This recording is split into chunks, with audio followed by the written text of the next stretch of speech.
sir. And we back. Welcome back to another episode of the Double Dribble Podcast. As always, I'm Destin. And I'm Drew. Yes, It's sir. Drew. This is episode 37. Um, hey Drew, check your mic real quick. I don't know if you Let me connected to the right one.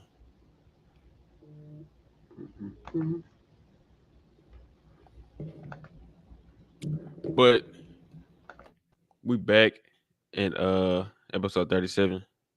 You good? I'm good. Okay, yeah. Oh yeah, you sound crisp. Yeah.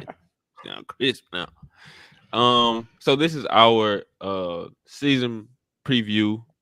Um, look ahead to the season, our predictions. Um, and we got a couple special guests. One is on the way, but we got one about to bring to the stage. My brother Clinton, aka C Money, in the building, man. I appreciate you pulling up. No You know, problem, man. tell us a little bit about yourself and you know, what Well, you first of all, yeah. everybody know I love money, so I'm going to get out the way. You can't do nothing without money. So, the back in school, I had a college background where I was doing sports. I was a sports reporter. Even had the chance to commentate for ESPN a couple of games. 10 games for basketball, and the rest was like women's volleyball. So, hey, I'm honored to be here to talk about sports with y'all, and I know y'all do a good job. So, I appreciate y'all for the invite. Yes, sir. Absolutely, man. Yes, sir, my brother. I appreciate you pulling up. Um, well, we can go ahead and get started. I don't want to go too quick, but I do want to get this out the way before the Astros game start, so I can be locked in. Well, before we start, we was supposed to have a few episodes out before the season started, but I had some technical difficulties with my computer and everything. But I want to give a special shout out to my boy Drew to help me with that situation, and my homie Michael. If y'all ever need somebody to fix computers or anything software related, just hit me up and I can give you Michael's info. He the goat. Telling y'all, because I don't know what was going on with this computer. I couldn't record. I couldn't get my camera working and none of that. But yeah, shout out to my boy Michael. So y'all ever need somebody to help you with a computer, I'm gonna send you his info. But okay, yeah, we can go ahead and get started. Let me dang, why did I exit out of this? So before we get into our predictions, I guess we can start with the icebreaker. This crossover grid. This is it right here. Yeah, this one. Okay. Let's see. Let's see what we got. All right. So I guess we can start on this first square. Y'all know how the crossover grid works. We find a gold medalist that played for the Trailblazers. First person that came to mind just off the top was Melo. That's the first that came to Who y'all mind. got in mind? Melo is the first one to come to mind off the top of my head. Yeah, it's kind of the same thing, to be honest with you. I don't even know.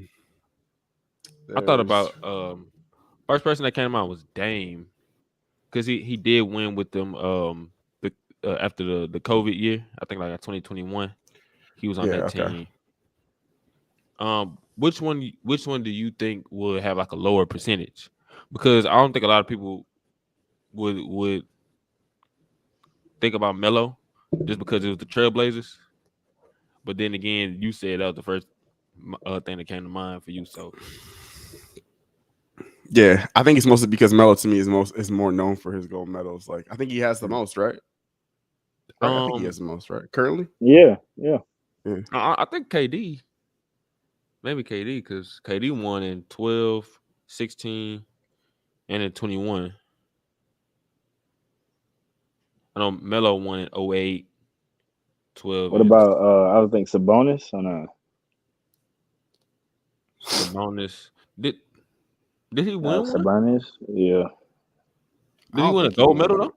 You talking about the You're older? talking about his like I Arvidas. You're forgot talking about his Yeah, his first name started with an A. yeah, it's yeah. Arvidas. Arvidas. Really Sabonis. Did he win a gold medal?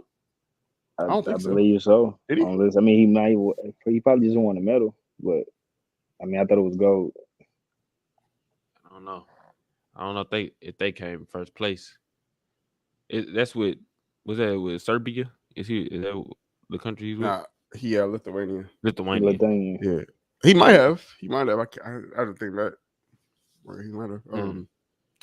That's not a bad one either, though. If that'd probably be like a really low percentage of people thinking about that one. Let's see. You want to go with Sabonis? Okay. I know for sure Melo definitely won, but yeah, Sabonis probably though too. Okay, let's see. He played from 96 to he played from 96 to 2003. But I don't. Well, he didn't play in the. Yeah, this is just his NBA it would have been. Yeah, it would have been before he got on the Blazers. It would have been probably like late 80s or something. Yeah, let's roll with it. I guess it's a bonus. Let's roll with. Oh, what was the percentage? Hey, he did. Oh, snap! They need to give that man a picture. That's how low it was. Yeah, I don't know why they got him looking like that. They didn't even give him a picture. It's crazy. Okay, 4%. That's exactly what we need. Okay, cool. Memphis Grizzlies Olympics. Memphis Grizzlies Olympian. Gasol, right? Did they win one? Didn't they win one? Yeah. Yeah, they had beat the US that 1 year, right? Did they beat the US? Well, who won in 2004? Was it them or Argentina? 2004 Argentina one. That was the Ginobili one. That was Ginobili. Okay. When they beat the US, Ginobili, Luis Scola, and them. Yeah. I'm sure they won 1 year. Let's see. Was it a Grizzly that? Didn't they win the? I got one. Tayshaun Prince.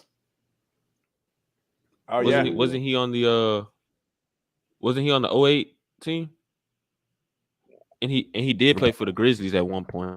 I'm pretty sure he was. Yeah. He definitely played for the Grizzlies for that 1 year and a half or so, whatever it was. Okay. 13%. Not bad. Okay. Oh, okay. All right. We got one more. Dallas Mavericks. Gold medalist and damn, he was a big man. Chandler. Tyson Chandler. Yeah, Tyson Chandler. I like that. One. I like that. I thought about Kyrie, but yeah. Oh, it could be him too. I like that pick. Yeah, definitely.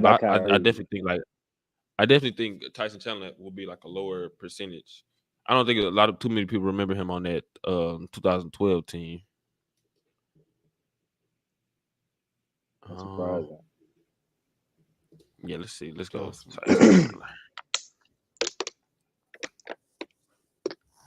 Okay, 12%. Cool. All right. Okay. Got this out the way. All right, so 15 points per game in a rookie season and a Trailblazer. Scoot Henderson. Nah, I'm just playing. It's gonna be. I hope so. Oh, absolutely.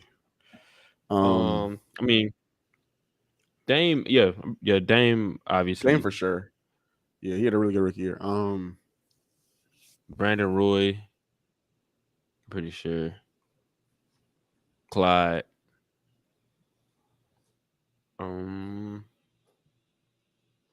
Shaedon. No, I don't think Shaedon Sharp averaged 15 a game last year. Anthony Simons, he didn't really break out until a few years after his rookie year. Wait. I wonder if they'll count like players that just became a Blazer. Exactly. Yeah, I know Ayton would be. Ayton would pat over. I know he was over 15. But I don't know if they're gonna count him because he actually hasn't technically played as a Blazer, but he already is one. Mhm. Let me see. Who Hmm. became a Blazer? Which That one was- we look? Which one we on? This one right here. 15 points per game, their rookie season, and they played for the Blazers. They didn't necessarily have to average 15 points per game But in their plus rookie the year 15? as a Blazer. Yeah, They for just the have to play team, for they the just have to Blazers. do it. Yeah. I mean, Carmelo probably would be perfect right here, too. Yeah, that's an easy one though. I think. Well, if people forget though. Yeah. Mhm. Who else? Yeah, I think I'll go with that choice. Melo.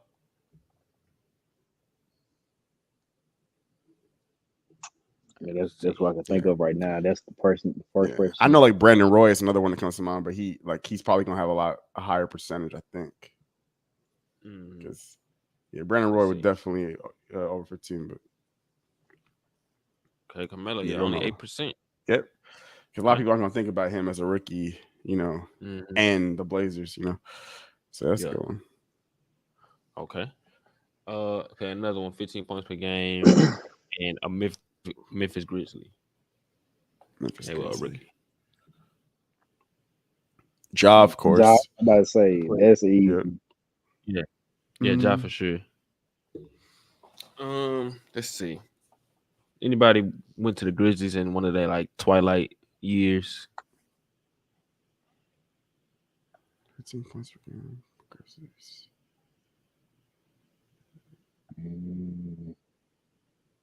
Nah, Zebo didn't average 15 as a rookie. Did Rudy Gay average 15 as a rookie?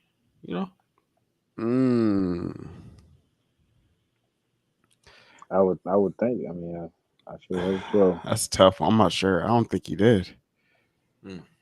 Off the top of my head, I don't think he did. That first year, I don't think he got a lot of PT that first year. I know he got like, I think that was that team that I think had wasn't it the team that had like, no, Paul Gasol was already gone, right? Maybe. I know he was definitely on the team when they had like OJ Mayo and Mike Conley and all them.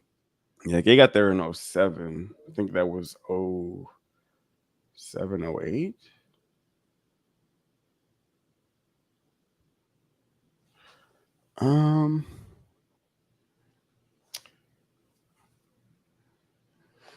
Let's see. Well, now I'm not too sure. Oh, this one's tough. As a rookie, I mean, of course we got Ja, but Who else? yeah, Ja is too easy. For Memphis. Yeah.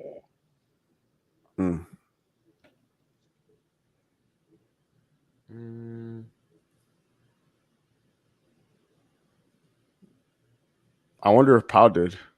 I feel like he might have, huh? Oh, that's a good Did one. he win Rookie of the Year? Did he win Rookie of the Year?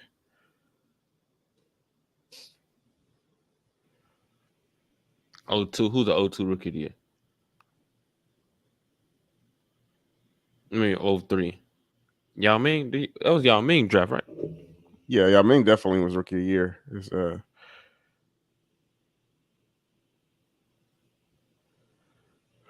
Right now, I'm pretty sure Powell did, but I feel like that might be it could be a high one. But I feel like a lot of people maybe forget Powell was a Grizzly because it's been a minute. Yeah. But yeah, he's definitely remembered like as a Laker. Powell. Yeah. Okay. Powell Gasol 8%. Damn, I'm about to say they hold him. I thought you didn't get a picture for a second. I was like, damn. Yeah, his was what from 01 to 02, okay, right? Another one. Yeah. I mean, they even had like a his rookie year. I remember.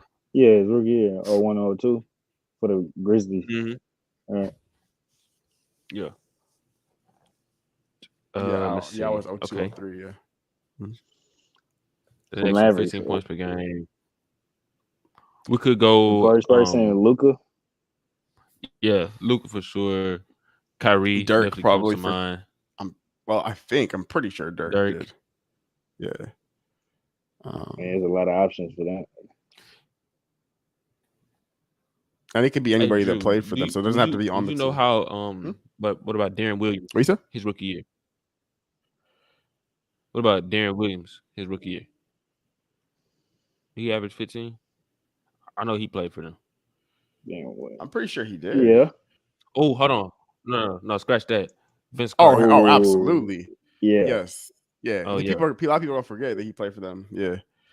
That shot in the playoffs. Yeah. Yeah. 2%. Oh. Yeah. Yeah. Like that one. Okay. Okay, cool. All right, 10 rebounds per game. Play for Trailblazers. This should be pretty easy. It's a lot of players.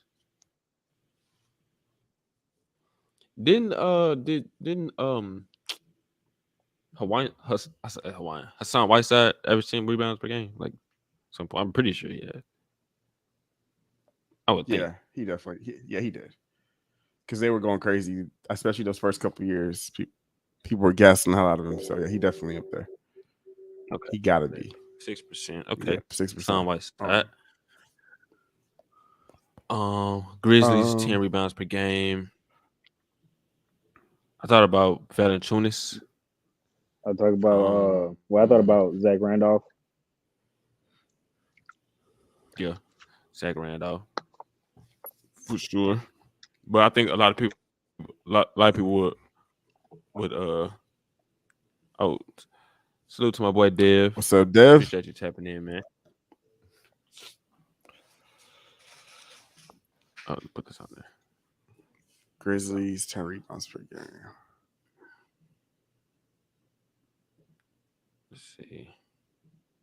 I'm just trying to find somebody rare. Valanciunas. I think Valanciunas should be. See, if he's above 10%, then okay. 9.6. Yeah. Okay. I haven't forgot about Steve Adams too. And the only thing is I don't know. Did Steven Adams average over Terry Rozier a game? I don't know. I feel like he did. Yeah. I feel like he might not have, right? Nah, he did. A couple of times. Oh, he did? Okay. Because I feel like those. I mean, I know he didn't in OKC. So I don't know unless he did like. The past couple years in Memphis, he has. Okay, he did. Okay. In 2022, he averaged 10, and then 2023 averaged 11.5. Yeah, he didn't in OKC though, right? Well, yeah, in OKC it was 9.3, 9.5. Yeah, it's because Russ was stealing them rebounds. Yeah. I was about to say that's how I knew he didn't average it. That's my boy. Russ was getting about like 11. Russ was literally telling the boxing, let me go get it.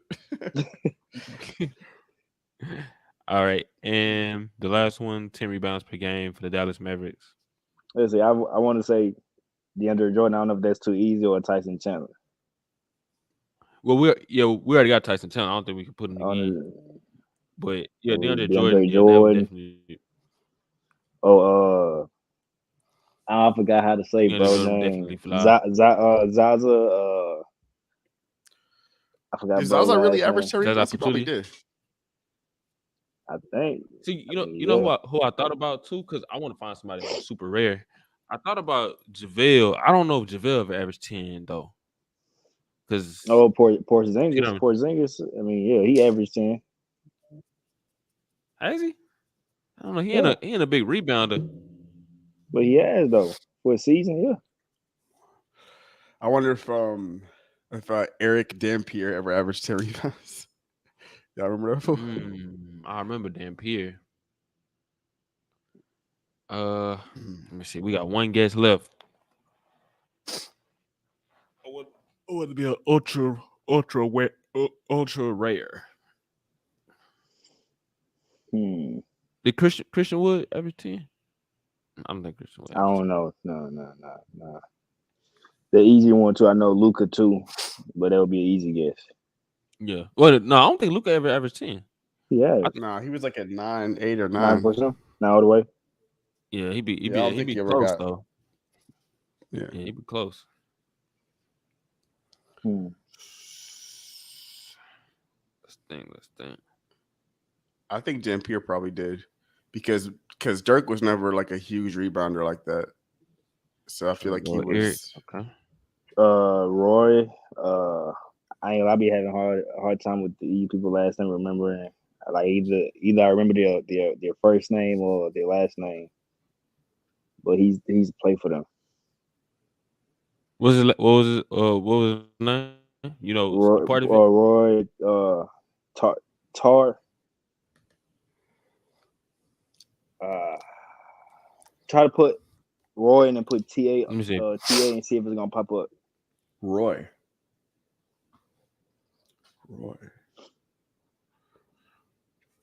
TA, anything pop up? Roy Tarpley. Yeah. Him? Yeah, he was one of the biggest rebounds for them too as well. I know John. I know DeAndre Jordan in the 90s. Let's see. Let's try it. Damn. Got him from 2K. Damn, okay. Damn. Got him from 2K. Was he on like the all time or something? Yeah. 100%. And that last one 2%. Let me see. Let me look up this dude, Roy Tarpley. I ain't gonna lie. I have never heard of this dude. Oh, you know what? I do recognize this fool. You do? Never mind. I got that boy up 2K. Hey, that was a good guess. Okay. Yeah, I recognize. All right, cool. All right, so let's get to the hoops. Yes, before we start our predictions, we got to talk about Andrew's guy. Well, two of his guys, but one. Well, no. Main. I never claimed KPJ, so get it out of here. Low key, I'm relieved because I kind of I didn't know what we were gonna do with this playing time, and so he made the decision. So he just made it easy. He made the minutes, the rotations. He said it perfectly for us. So unfortunately, the way he did it, you don't think he was a key player for them? Or nah, not really. I felt like it was like a matter of time before he was going to be out of here. Well, actually, I thought he was going to be. We can start with him then. Yeah, I thought he was going to be like a sixth man for us, of course, this year. But you never know with him and how he's going to accept that role in the first place, because we've already seen him have like issues in the past with coaching and stuff like that. I don't know how well he was getting along with Ime, but the only downside, I guess, is that he was, I guess, on paper our best shooter. But I don't think that's going to be the case this year, regardless. I think we're going to see a lot of guys take a step forward when it comes to shooting. We picked a Van Fleet, but I feel like Jalen's going to have a boost in his shooting. I think Jabari's going to finally look like that guy that we thought he was going to be his rookie year, at least shooting the ball, because last year it was ridiculous. Like, I don't know what was going on. He was missing so many open shots, but I feel like he just wasn't comfortable. He wasn't really getting like plays run for him. Like, you even just watch this preseason, he was getting way more like actual actions in the offense, like post steps, mid-range jumpers, like drawing up for him, as opposed to like much of the regular season last year with Silas. But as far as KPJ, yeah, I mean, his situation is just sad to me, because I think he belongs on the Rockets just because he averaged, I believe, at least 17 points per game last year. If I'm wrong on more, because I think it was more than that. Yeah, he's a key player for the Rockets too as well. He's making plays. So unfortunately, it is sad what happened. Even the woman came forward and denied everything. So I heard he was getting traded, and whoever gets him was going to release him. But I do think they need to bring him back, though. Unfortunately, what happened was bad. But hey, if the woman is coming back and just withdrawing or recanting what she said happened, hey man, why not? The only thing is, regardless, right? Well, it's a wrap on that now. Like he got his contract.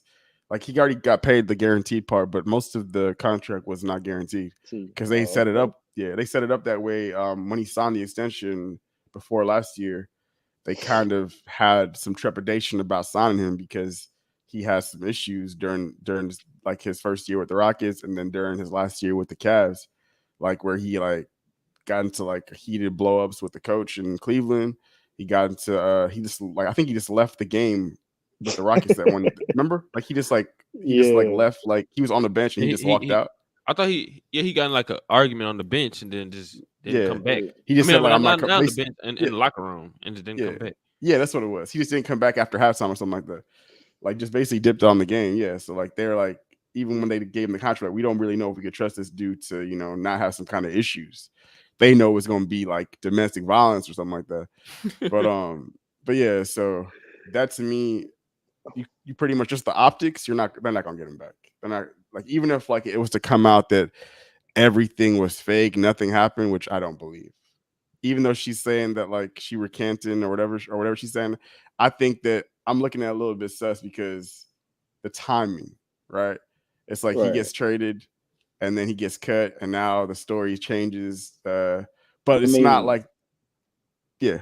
Now, I was gonna say, I mean, before he got traded, even then, I mean, I know like his girlfriend's sister was coming out and was, you know, mad and was just going on about how she was gonna have something happen to him. But then the girlfriend was denying what happened though.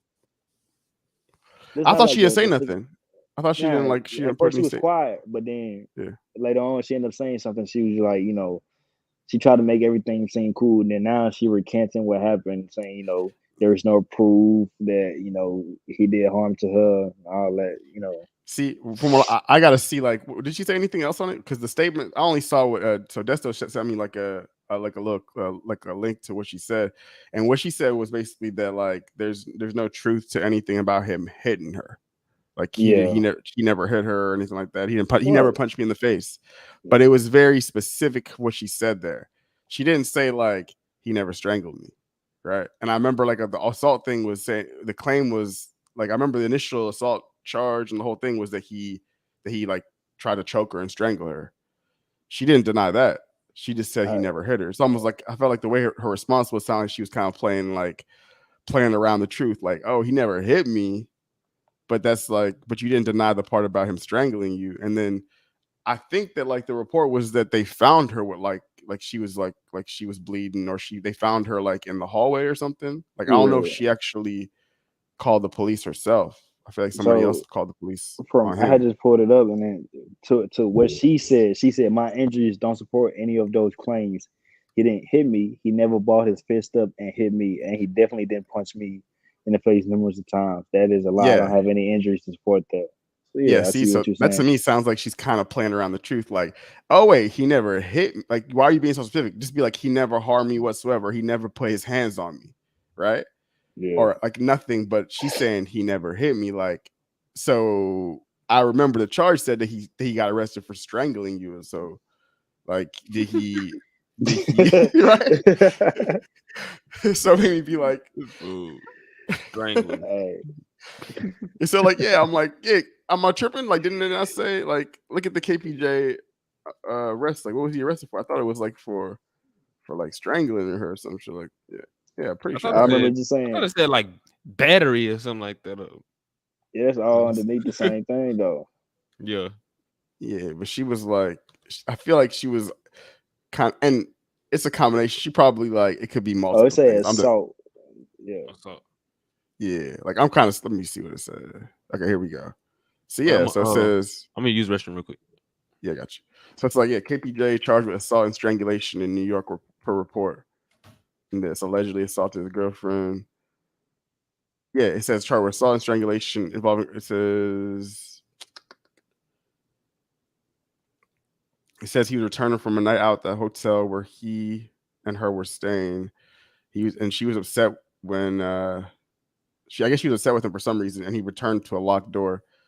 After entering the room with help of hotel security, he allegedly beat her up, but they don't really go into the detail. They say beat up. But then it says, according to the report filed, it says that she said in the report that he punched her in the face, leaving her with a cut above the eye and bruises to her face. But then it also says that he squeezed her neck, making it difficult for her to breathe and causing a bruise on her neck. and then hospital's tests supposedly showed that she had a fractured vertebrae in her neck or whatever. So I mean, if they have all this evidence, is for her to come back and to recant and I guess try to save his career, then it's just bro. KBJ, you gotta go, bro. Yeah, to me, it sounds like most likely either she feels bad or like she got love for him, possibly still. That's gonna be like a possibility, or my bad. He hit her with that hey, like I can give you this money right here, and it could be too because that makes when I seen that when I read it, I'm like, okay, they probably got that. It's just been going on for so long behind closed doors, and I guess what happened at a hotel, right? Yeah, so probably that's what made it public. So I'm probably sure behind closed doors at home, probably was going on. She probably used to it, but that coming out in public in the hotel, that's probably what made it even worse. So that's probably why she recanted. That's probably their normal relationship, honestly. Yeah, especially if who knows? I don't know the story, but especially if she's still trying to stay with him or something. Listen, but women would. That's a whole different conversation. It happens. There's a lot of women that will get beat up and they will stay with that same dude, or they'll get hit, and they kind of get in that mentality, like that abusive relationship, like a cycle where they don't want to leave because they have feelings for them and they can't separate, whatever. I think that's a possibility, but it also could just be that she realized his career is about to be over, right? And now she's trying to be saving it. Yeah, now she's trying to switch up and change it because, the injuries have healed and she still got that emotional connection or something possibly too. True. Or it could just be that she's looking out for her, her bag as well. To me, I don't think the way I look at it, I don't think his career over. He might have to sit out for a year or two because look, if you saw Miles Bridges, right? Yeah, if he can come back, and also with Deshaun Watson, all this, I believe it's not over. It's not over. Like, trust me, somebody gonna end up picking him up, and then it's gonna blow over. For me, I'm a little. I don't think it's over. Like, I think that it's probably over for at least a year. Yeah, I feel like at least a year, maybe a little bit more than that, maybe 1 to 2 years, because I don't think anybody's gonna want to touch him at all this coming season. Man, it's over for this dude. Yeah. It might be. I believe somebody's gonna pick him up. Come on, the Miles Bridges thing. Yeah, the Miles Bridges thing gives him if anything he's looking at that gives him a chance, because Miles Bridges he definitely beat up his wife for sure. He definitely beat him. And he beat him up. He beat her up in front of her kid, and the kid was on recording saying everything. You remember that? Yeah. So, but I don't know if she told him to do that or any of that, but I ain't that. Yeah, that's possible, I guess. But she looked bad. I remember you saw right, she looked messed up. And he did that. He did that shit. Come on. I don't know if y'all had gotten to the whole details of it, but when I was gone, but I'm gonna just pull it up on this screen. Oh yeah, I did. Just a little bit. Oh, the whole of the trade and everything, or nah, not. Oh no. It was the report about what he did, but okay. Yeah, so this was the whole the trade, and it was funny that Victor Oladipo was involved in the trade. When you first sent it to me, I was like, you were like, OKC traded for KPG. I was like, wait, they actually took him? And then you immediately were like, oh yeah, and they waived him right after. Yeah, and then he's released. Yeah, so the Thunder will the Thunder waiving Kevin Porter Jr. after the trade. They'll receive 2 future second round picks. And let me see. Okay, the Thunder received Kevin Porter Jr. and 2 second round picks, and the Rockets will receive Victor Oladipo and Jeremiah Robinson Earl.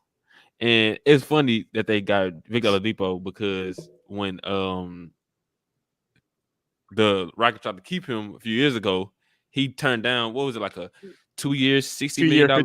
2 year, $50 million extension, and now he's bouncing around the league and had multiple. Let this be a lesson to you: never bet injuries. on yourself. Hey, what Dennis Schroeder too? Dennis Schroeder. Oh yeah, Dennis Schroeder. Yeah. But at least did he lose that on even more? I think he lost on even more, right? Yeah, he How lost much? on like Yeah. 80 million in total. Yeah. But at least Dennis Schroeder, like at least he was able to prove some things that he could do in the league, and he just got a contract recently. Victor Oladipo, unfortunately, it's just been Bad, and he been injuries having after injuries. injuries, bouncing Yeah. around and on minimums, which is Yeah, I felt kind of sad. I saw like a tweet. It was by Larry Nance Jr.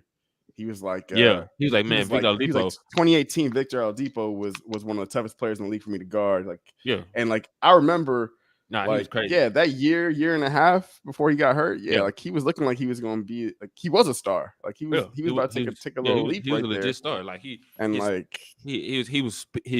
was fast. Defense was great. He could shoot it.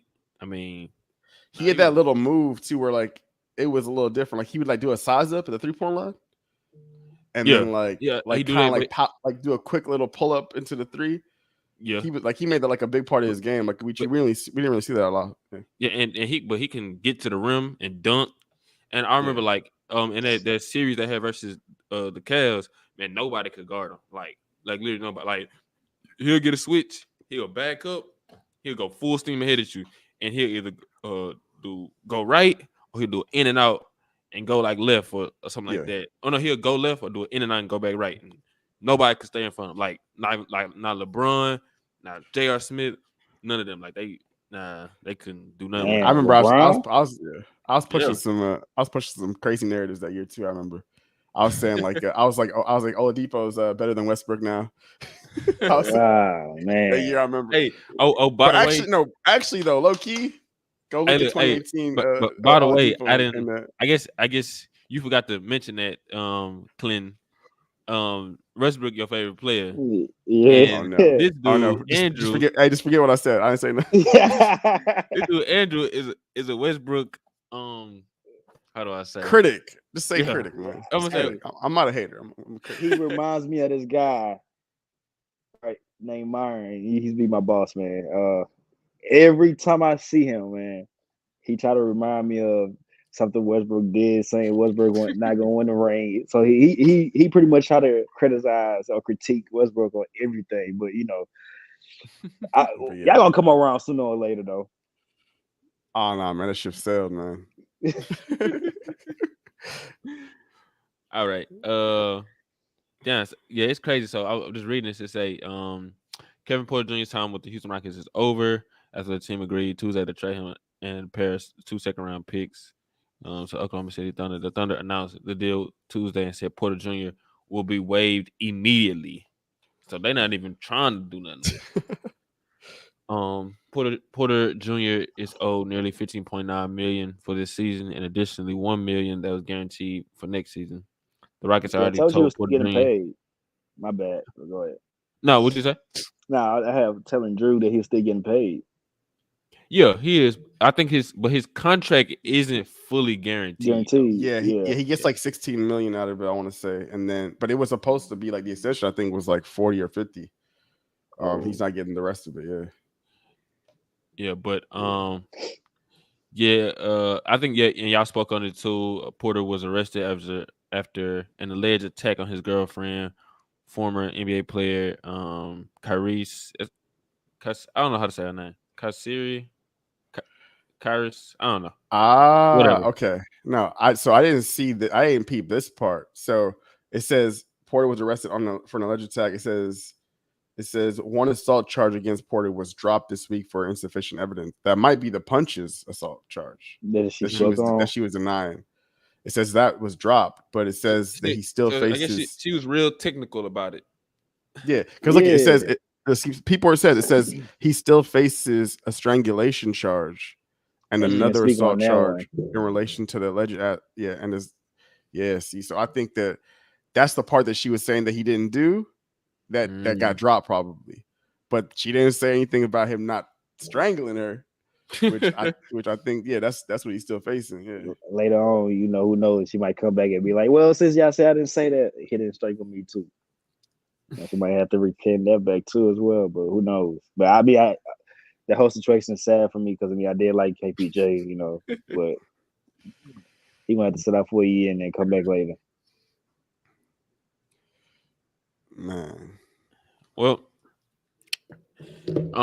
so this real, I guess, yeah. I was before we move on to the next topic. I mean, y'all probably like spoke on it, but I was gonna say, what do I think is next for him? Because at first, I mean, me and Drew had talked about this for a while. I was like, the Rockets kind of do got too many point guards. So like, this kind of was a blessing in disguise, a way for them to get rid of them. I mean, I was saying they probably needed to trade him now since they drafted Emmett Thompson, and you got to develop him. You just paid for Evan Vliet all this money, so you got to pay him. And dude dancing from the Grizzlies. Oh, you got Dylan Brooks. Yeah, but Yeah. I was just saying, like, specifically for they point guard position, Yeah. it's like now. I mean, now everybody can slide correctly. You know, Emmett Thompson can back up Fred VanVleet, and now you don't have like a conflict with Kevin Porter Jr. The rotation. Yeah. Now, but like, do you think he could come back to the league at some point, or? Yeah, I think anybody has came back from different things, with family issues, girlfriend assaults, and stuff like that. I think he might have to sit out for a year, or some team might just still pick him up if they paid attention to the case and like, this thing got dropped or something like that. But I feel like if he don't get picked up for this season, he's gonna have to sit out for a year, and then another team might just need him, like just pick him up. They might not give him that amount of money he might want, but Mm. I mean, look at what's it called? Charlotte. Man. Yeah, Miles Bridges. Miles Bridges. Yeah, well, he came back. But I mean, I understand that, but with Miles, that was like his first time doing something. But Kevin Porter, it's been, I'm saying, like college, the Cavs. So he has a long history. Yeah, he has a deep history of all these. So yeah, the way the Rockets character questions. Yeah, the way the Rockets even got him. Yeah, the way the Rockets even got him was because he basically got kicked off his other team. Yeah, for like disciplinary reasons. Because the Rockets were not supposed to be able to get him. He was a lottery pick with Cleveland. He definitely has like talent, like lottery talent. Like you watch him, everything he can do. I mean, he has a handle. He can make pretty good. He's a good shooter.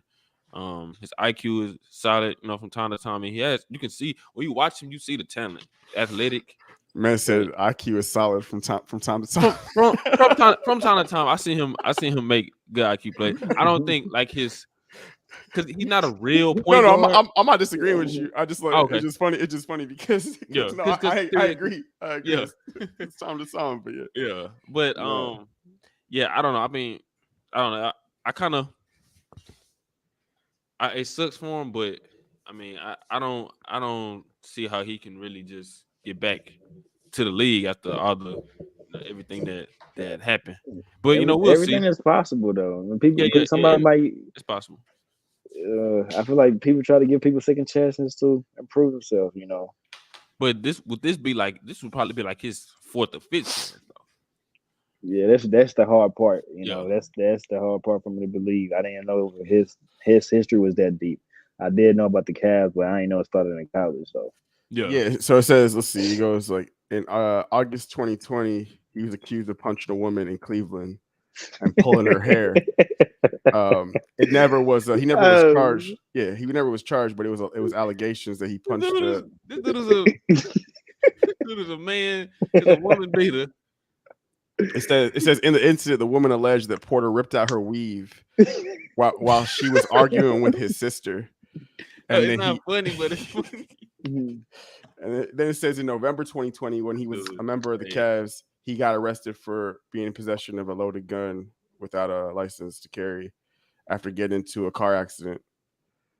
He was released on bond. And then 2021, he got into the outburst in the locker room with the general manager, Kobe Altman. Mm-hmm. And then after the incident, the GM told him to clean out his locker, and then that's when they sent him to Houston, basically. 4 days later, he was traded to the Rockets for basically a bag of chips because we traded nothing for him. And then and then now here we are. So he had little incidents I'm kind of building up to, but it was nothing that was like on record that was like, damn, he'd be in charge or something. It was like allegations, this and that, and then blow ups in the locker room. But now it's like he got an actual thing that he's facing criminal charges for. brand out. I mean, you can't blame teams for in the future for having character questions about the guy. I mean, yeah. Nah, I definitely see it now. And Yeah. I understand because you wouldn't want somebody like that on your team when you have a big brand going on. Yeah. I still think he's gonna get one more chance though. I just don't think it's gonna be I think it's gonna be a minute. It might be a couple years. But I think somebody's gonna give him one more chance.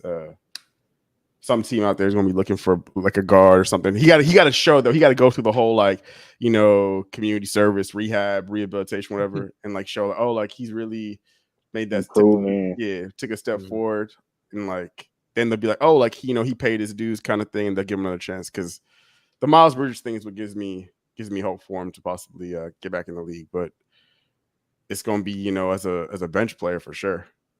Yeah. Well, KPJ, I'd love to see you back in the league. Drew disappeared. Oh, there you go. But we're gonna transition to another former great Houston Rocket point guard, James Harden. We're gonna talk about James Harden. James Harden, man. So, Drew, this your guy. I'll give you the floor. Oh, you muted. I don't know if you're. Oh yeah. This actually is my guy, but then. Oh wait, hey, I think you gotta connect to the right mic. Take your mic.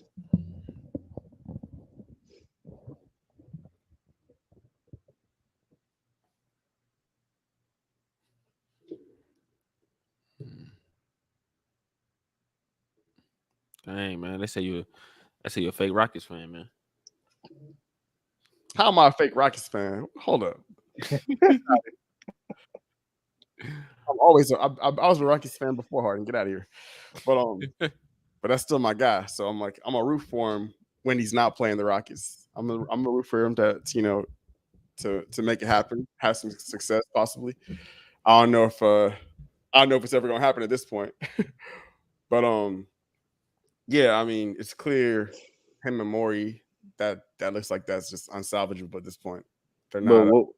Do anybody know what? I mean, everybody just beat around the bush, but what is the personal, reason or issues that he has with Morey?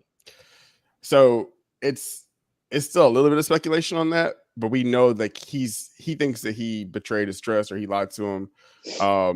It still hasn't been exactly said what the lie was, but from what his last interview was, I think that he it's about the contract. I think. But also, my bad, I didn't mean to cut you. But also, didn't something come around saying that he was able to save the relationship, or they kind of was able to work on it for him to come back and play for the 76ers? I don't think so. I know like he said he was gonna play in the last preseason game that they have coming. But and that he's gonna be a professional about it, supposedly. That was like a report I saw, but nothing about his relationship with Morey. I don't even think that they've been communicating at all since like free agency. Yeah. And then he skipped practice, which was like the surprise. That's the thing everyone's talking about now because 2 days in a row. Oh yeah, I didn't even know it was 2 days in a row. Yeah, so this actually came out today. Say Philadelphia 76ers guard James Harden skipped practice Thursday for the second straight day, with the team officially saying that this disgruntled player is away because of a personal matter. So today, apparently, it's because of a personal matter. James Harden. And they saying like he's disgruntled. I mean, I don't know the whole situation about the whole contract. I can speculate, but I do know that he wants to go to the Clippers, and Daryl Morey said Daryl Morey basically saying like the Clippers playing games like with trades and stuff. Yeah, like they unserious about the trade demands or whatever.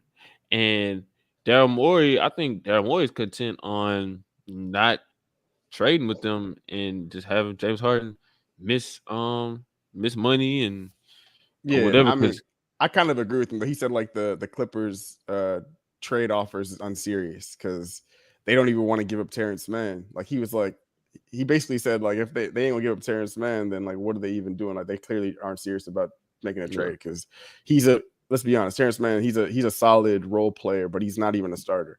He's competing like to maybe start with like Nicholas Batum and like another who else on there? Covington, right?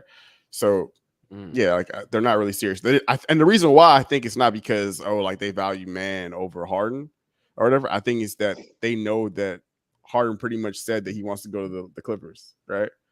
And so then they have Houston as a second place for him too as well, if not the Clippers.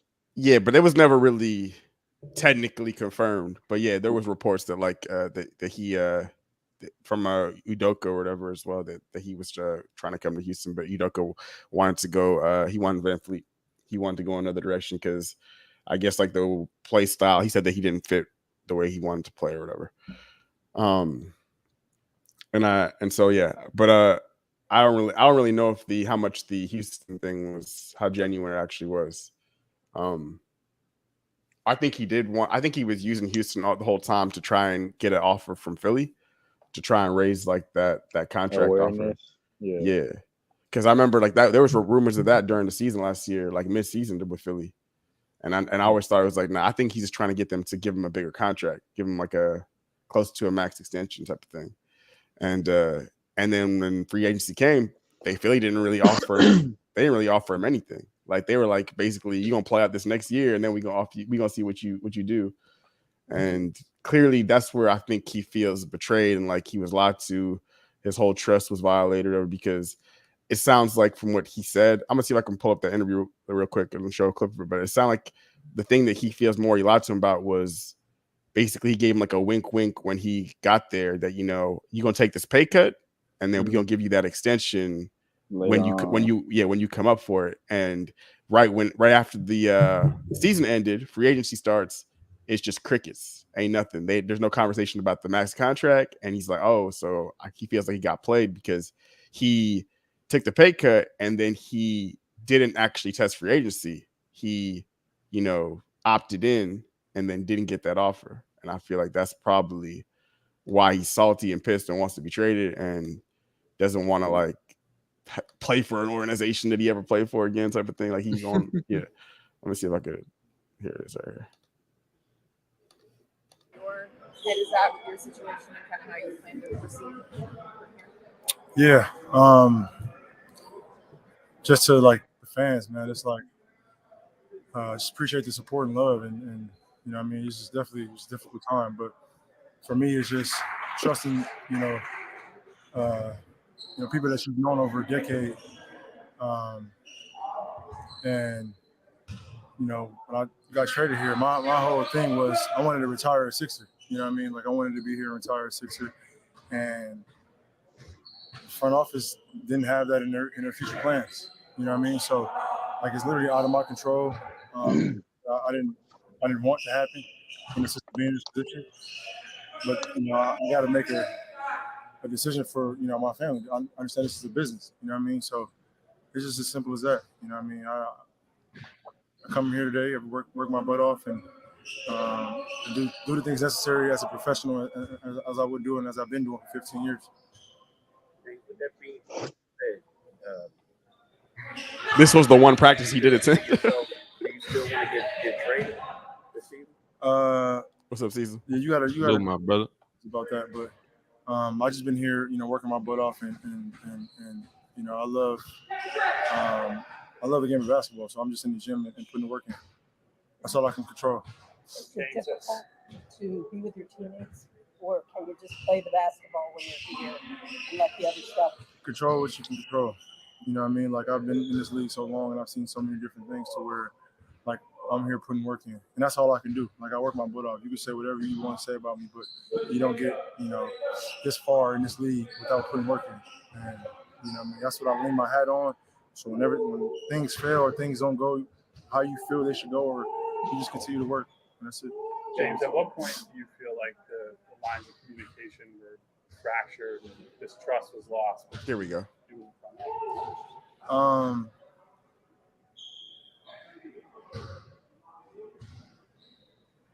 We're just this man front office had. Here you want to say Daryl Morey's name? He say front office. It's Daryl Morey, but he's saying front office. There was constant communication. You know what I mean? And there was no communication. You know what I mean? Once we lost, so So after the playoffs. Yeah, when they blew those last 2 games, they were just like just like, hey, I'm still ramping up. I lost you know my what I mean? number. Like, I lost your number. I'm still ramping up, trying to get myself in the best shape. I feel really, really good. You know what I mean? But there's another level I feel like I can get to, and that I am going to get to. So I'm sure there's I think one more preseason game after that. So I still 2 now, but yeah. no after yeah. So I'll ramp it up and you know try to play the last one just to get myself in game situations and get used to the physicality of defenders bumping you or whatnot, the speed, the tempo, all that good stuff. So I think we got a good plan in place. Yep. So pretty much, yeah. It's about that. It's about that contract. It's about not getting the offer that he was expecting to get when free agency came around. He feels like he was lied to. Yeah. I mean, I'll be mad too because, like you said, like it's a business. A lot of players, because I watch certain players, like what's got traded, Drew Holiday. His wife came out and was emotional and stuff like that. At the end of the day, it's a business. So, the team gonna do what they feel best for the organization. So I mean, he's right. You told me he was gonna do this. I mean, pay up. He go to work his butt off and everything. It's about the money. To me, I feel betrayed too as well. I don't even want to play for your team no more. Especially you told me to take a pay cut. Yeah. You got me on the back end. Hey, at least you consistent, man. You came in here saying it's about the money. Yeah. All about the money, man. Hey. Yeah. Can't blame him. Yeah, so that's what's going on with Hart. We're gonna see. He said he's gonna play the last preseason game, so we're gonna see if he's gonna play the last preseason game or not. Because he ain't been at practice, so it's like how you like right. He just gonna pull up and be like, all right, I'm here. Yeah, and they got a new coach. Yeah, he did go to the first. That was the first practice that he went to, but he ain't gone to the last couple. Yeah, so and I don't think Embiid has played in any preseason games. He hasn't played any of them, so yeah, I don't know what's going on with that either. Like he, as far as I know, he's not injured, so that's kind of strange that him and Harden both haven't played. I mean, you never know with him. Yeah, that's true. Man, yeah. All right, well, toxic. Now, what's he talking about? I'm dead. We're gonna get into all right, cool. Now we're gonna get into our predictions portion of the episode. First up, Drew. Oh, I guess we can go Drew, Clinton, then me, and then the next one is gonna me, Clinton, Drew. So you just gonna go second every time, Clinton. And we're gonna go like back and forth like that. So we doing Rookie of the Year? First up, yeah. Rookie of the Year. Who is your pick for Rookie of the Year, Drew? Drum roll, not playing. It's Scoot Henderson, man. So I know the hype, the preseason has been, Wemby and Chet. They had that little battle in the preseason, and Wemby's also had some crazy plays. He had that I don't know if you saw that behind the back pass that he threw to Devin Vassell. He missed the shot, of course, unfortunately, and they had that nutmeg or whatever in the preseason game with the Rockets. But I think that because he's on the Spurs and because of how Pop is going to be more probably conservative with his play time during the season, like we know he's the king of load management. He invented load management before it was ever even a thing. Like back when Duncan and Ginobili and Parker were young, he was basically load managing them dudes in like the early mid 2000s or whatever. So I feel like he's going to be extra careful to not overplay, overextend Wembanyama too much during the season. So to try and keep him healthy, because he's not even going to be playing center. He's going to be playing power forward as well. Zach Collins is going to be playing center, which I think is the right move to make to try and keep him. Cecil over here saying Chet. We gonna see. I think that's a part of it. Like he's gonna probably be conservative with his minutes, not try and put too much on his plate that first year. And also, how I feel about these guys anyways, Wemby and Chet, there is that in the back of my mind every single time they suit up. There's that concern of them, getting hurt, not being able to play a full season of games. I'm not saying it's going to happen this year right out the gate. I know the Spurs are going to be very careful with him, but I would not be surprised if he does have some kind of injury and misses 15 games or something like that. So I'm leaning Scoot. Scoot also, the Blazers got a really, they've done a really good job this offseason as far as giving him pieces to play around with. So Aiden's gonna have I think a much better season. I think he's gonna have probably his best statistical season since he's been in the league, because I feel like he didn't really get that opportunity to really show what he could do in Phoenix. And so I feel like he's gonna come out here trying to prove a point, and also not even really wanting to be in Phoenix the last couple of years or last year. I feel like he's gonna come out there motivated and to try and be that other guy to Scoot, who they're clearly going to be building around right now. And so I see it being scared. I think he's going to play a majority of the games. He's going to have maybe I'm going to go with like 18 and 9 on decent efficiency. But I think he's going I'm going to go something like that for his rookie year. But I'm leaning Scoot for the rookie of the year. Okay. See, mine is very predictable, and it's not probably exciting, as most people know. And everybody been talking about him. I want to go to I don't even know Wemby. I don't even know. I'll try to say his whole name, but I can't say his whole name. Victor Wembanyama. Wembanyama, have you? But just because you don't really see a lot of rookies just get that type of playing time as he's getting. Already in the starting lineup and spotlight. Him just linking up with all these great Spurs players and stuff like that. And I feel like with them giving him game, it's going to help him. And as you can see on the court already, I like when he brought up the ball on the court, dished it out, and then called for the alley and just dunked it. His offensive throughout his preseason game has been impressive. And him going out there playing defense, to me, I want to give it to him. I know, you got Brandon Miller, Scoot Henderson, the Thompson twins, they come with their game too as well. But to me, with Wemby's defense skill set, I think he got that. He got that on lock, and I feel like he's gonna win it. All right. Well, for me, y'all already know who I'm gonna say. Jalen Hood Schifino. I wasn't expecting that. I was about to say. But what? Nah. I thought about it for a minute, but I definitely I ended up deciding that it'd be Scoot. I think something I think that's kind of underrated. The Trailblazers don't necessarily have a bad team, particularly just a young team. I would say like they have some pieces to help Scoot grow as a player, and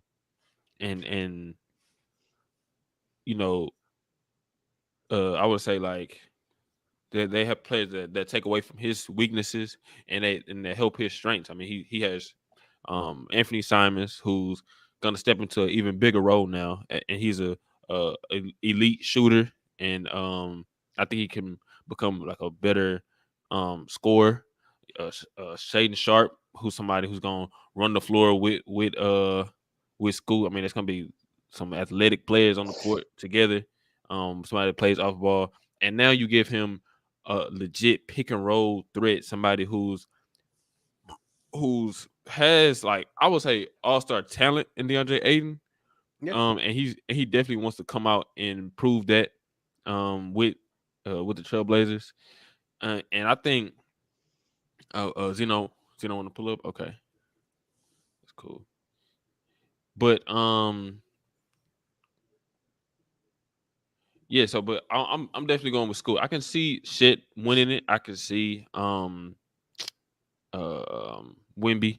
but I am a little suspect on their health. As well as Scoot's a little bit too, because I think he had an injury in the preseason. Not in the preseason, in a summer league, but definitely theirs. And instead, I need the whole low management thing will be a issue with the Spurs. Not an issue, but I would say for Wemby's rookie of the year case. But I do think if Wemby plays enough games, like if he just plays the qualified amount of games, he'll win it. Because I do think he'll play well enough. Like as a rookie. Actually have a Nah. I think he'll play well enough as a rookie. I don't know how many games he'll play. That's why I'm leaning towards Scoot. That's my rookie of the year. Oh, Not bad pick. all right. So we gonna go to the next one, and that is the sixth man of the year. So I'll start with that one, then it'll go back to Clinton, then to Drew. And this one, no troll. The sixth man of the year will be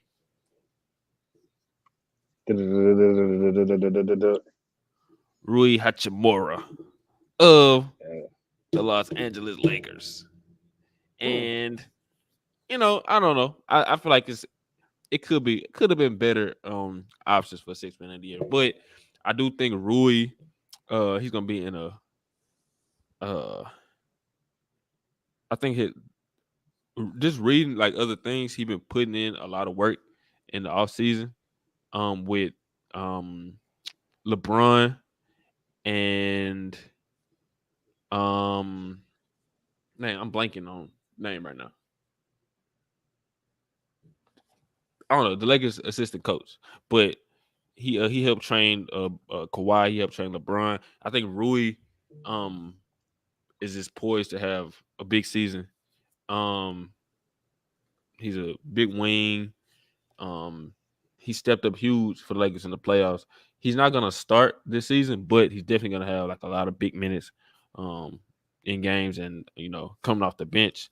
And I think the success of the Lakers will prompt him to be in that 6-man conversation. So Rui Hachimura, that's my pick for 6 man of the year. Okay. So me, if mine, if I had to make a pick, I think this is obvious too as well. As we already know, Chris Paul went to the Warriors, and I don't even think that they're gonna do a small ball lineup or starting lineup. So I don't think he's gonna start. So if we assume he's coming off the bench, I think that he'll be the 6 man of the year, just because I know when he come off the bench as a reserve, he could be able to average around 13 points and 78 assists. We know he's a point guard, so I mean that's what I'm going with, and that will make it better for them.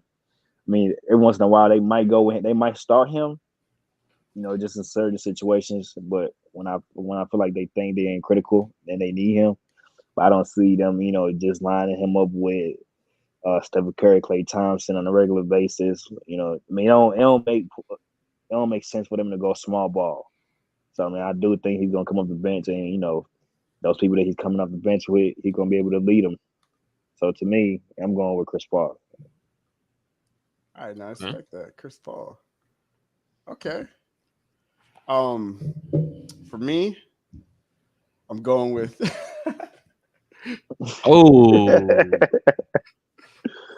Mr. Derek White. Right. Yes, he finally came home. Mr. Derek White. But yeah. So no, I think this man, I think he's gonna have like a very important season for them. Like he kind of broke out last year as like a versatile, wing defender and like really good high IQ, like ball handler, shot creator. Exactly. I think that they're gonna lean on him a little bit more because they also like lost Brogdon, and he was really good for them last year. He was 6 man of the year last year, right? Brogdon, yeah. Oh yeah. So I do think that he's gonna have to take a bigger role. And I think he's going to be able to fill that pretty well.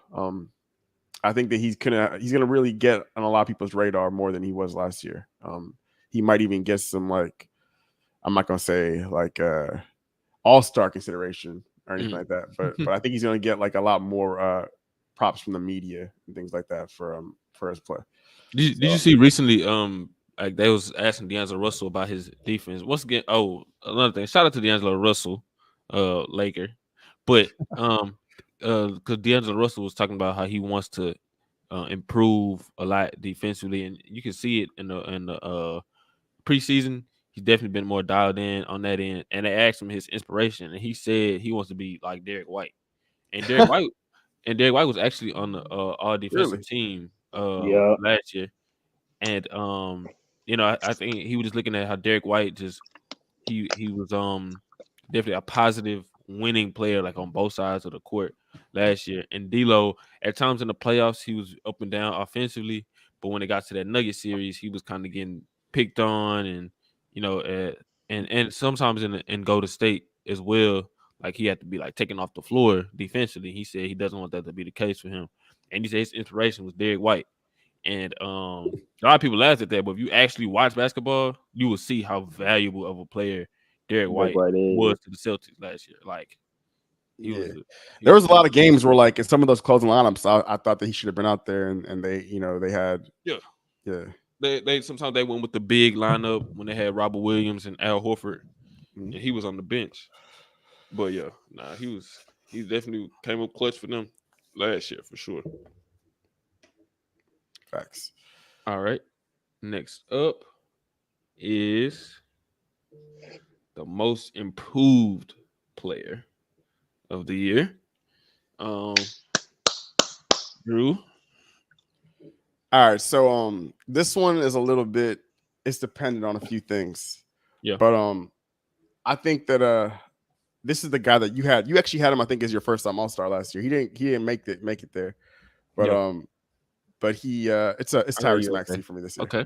Yeah. Like, so I think like there's a chance if Harden does get traded, or if this drama does extend into the season, where he could end up, taking on a bigger scoring load, And I think even if Harden does come back, I think he's gonna have an improved year, because he does benefit from playing with Harden, at least efficiency wise.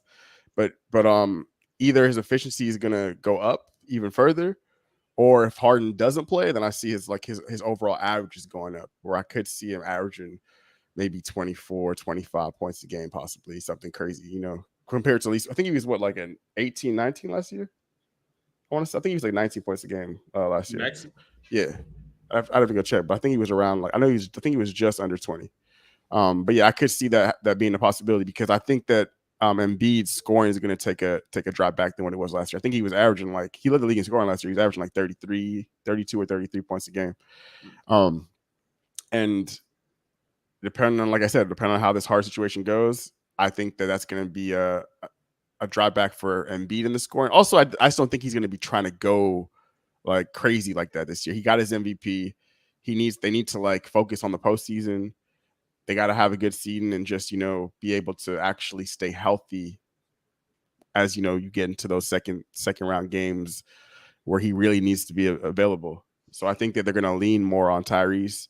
I think Nurse is going to also kind of push for Tyrese to be more aggressive and to try and get his shot a little bit more. Not just, get it in the flow of the offense, but maybe get more isolations, get more one-on-ones. And so yeah, I think it just from a numbers perspective, he's gonna be able to really. I'm not picking him as a first time All-Star this year, but I would not be surprised if he's in the running for that this year. But yeah, my most improved is gonna be Tyrese Maxey. Hey, real quick, Clint, before you go, we got a surprise guest pulling up. My boy Zeno in the building. SMS Triple X. Let's go. E-ball Paul in the building. Let's go. That's the MVP right there. I'm not gonna lie, man. Let's go. All right. Clint, it's on you. Most improved. Man, you gonna actually be surprised by this one. One of your own players from the Lakers, man, Austin Reeves. Bruce. Austin Reeves, to me, So the AR-15 propaganda caught you too.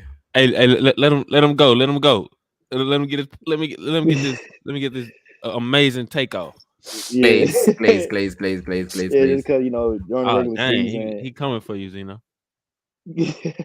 he averaged 13 points per game, shooting 40%. But during the playoffs game, I think he played at least 14 playoff games, between 14 to 16. And playoff game, when the playoff time, bro, was averaging 17 points per game, shooting over 40%.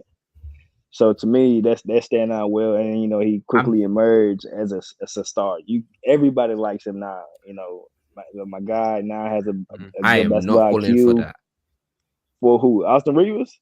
But I do want to say though, something that you're actually kind of undervaluing is his efficiency. You're saying 40%, but when you put it into a better terms, his true shooting is insane. It's like 68% true shooting. When you see him starting, it's insane. And in the playoffs, to be real with you, he was the most, I would say, either outside of LeBron, even then, I would actually say he's the most consistent scorer on that team in the playoffs. So I actually would say that he's been really as much. I don't know I about hate it. consistent. I hate it. in the I in don't know that about playoff series consistent. against Denver, he was their Mhm. most consistent shooter for sure. I hate For sure. I hate the fact that I'm having to glaze this guy. I'm telling you, I do not You fall got for to this give him his industry credit plant. though. He I do not deserves it. fall for this industry plant, but no, I'm not gonna lie to you. He has talent, sadly. But Yeah, I mean he's gonna Sadly, be the it's most improved. crazy, you He's know. gonna be the most improved player for me though, most definitely. Because like I said, with him even being at the LeBron is crazy. Because I know he's trying to learn. You know, even from past interviews, he always give credit to LeBron on how LeBron trying to give him the game. So now, I mean, I know his basketball IQ was crazy too as well. He kind of sort of remind me of Lonzo when they're on the floor. You know, they see things on the court and make plays happen. Mm. So I mean, that's where Shout I'm out going Lonzo, with. That's my man. guy. Yeah, that's a excellent pick. That's a magnificent pick right there. Zeno, you want to tap into this most improved? Low key, Zeno, Maybe. you should pick your guy Ben Simmons because he about to set the world on fire. I don't think he's MIP worthy because I feel like MIP kind of Yeah. values players that are just reaching a new level Yeah. rather than Ben Ben Simmons who's Simmons going tryna- back to where he is. Yeah, he's trying to Hey, man. regain what he Yeah. has. So I don't think it would. I would actually say someone like but low Jabari key- Smith. Mm. Jabari Smith is more like that. The reason why is I don't know, but like I don't know what he's been doing off this off season, but his game has looked been looking completely different from when his first season. He became way more. What's what I'm looking for? Like not aggressive, but he's confident dribbling with the ball. Assertive. He's confident. Assertive. He's confident getting into his shooting form. He's confident. He just feels completely different as a basketball player than he was what 2-3 a year ago. And I think that shows a lot. You know what happened to him, Zeno? He got some What? VC. He got some, he got some tattoos. He got his attributes up a little bit. He got a little more strength. BC. Yeah, he got some VC.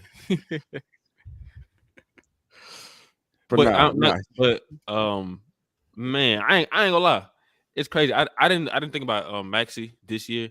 I was thinking I don't think Maxey's gonna reach it, to be honest with you. I wish, look, yo, I'm not gonna lie to you. I beg that Maxey takes a jump from like, you know, high tier role player to all NBA, not all NBA, all star, but I don't think it's gonna reach it. I would say with the whole Harden saga going on, it is kind of fit for him to achieve that, given that he will step into a more important and more you know, he'll have a higher volume and a role as being like a lead guard on the team. How well he'll do in that, you know, that we'll see. But I definitely think it's set up for him to achieve that award for sure. Man, the other dude, low key, I mean, we didn't really mention him, but like I guess is Mikal Bridges has a possible chance too. I don't know if they'll give it to him though. I don't know. Mikal Bridges I think won't. I promise you, he's not going to, because the amount of growth he showed in that latter half of the other series. So last season, they're gonna say it's like that's like progress that could have been seen like a long time ago. If you get what I'm saying.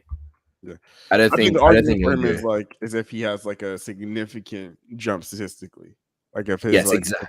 Yeah, if he has like he's averaging like 26, 27 points a game or something like that, then I could see him being in that running possibly. People just saying like, oh, like he's, you know, become a star maybe, or if he's in that all-star consideration, then yeah, I could see him possibly getting that most improved. But I didn't think about Austin Reeves at all, which is funny enough. I don't know. I don't know if his numbers are gonna have as big of a jump, but yeah, he could be in there. Sadly, he has enough. He's definitely gonna. Yeah. He's definitely gonna be in the conversation. Sadly, he will be. I don't even want to hear it. Who won most improved last year? Y'all remember? Wasn't it not? No, not Ingram. Who the hell was it last year? Hit my mind.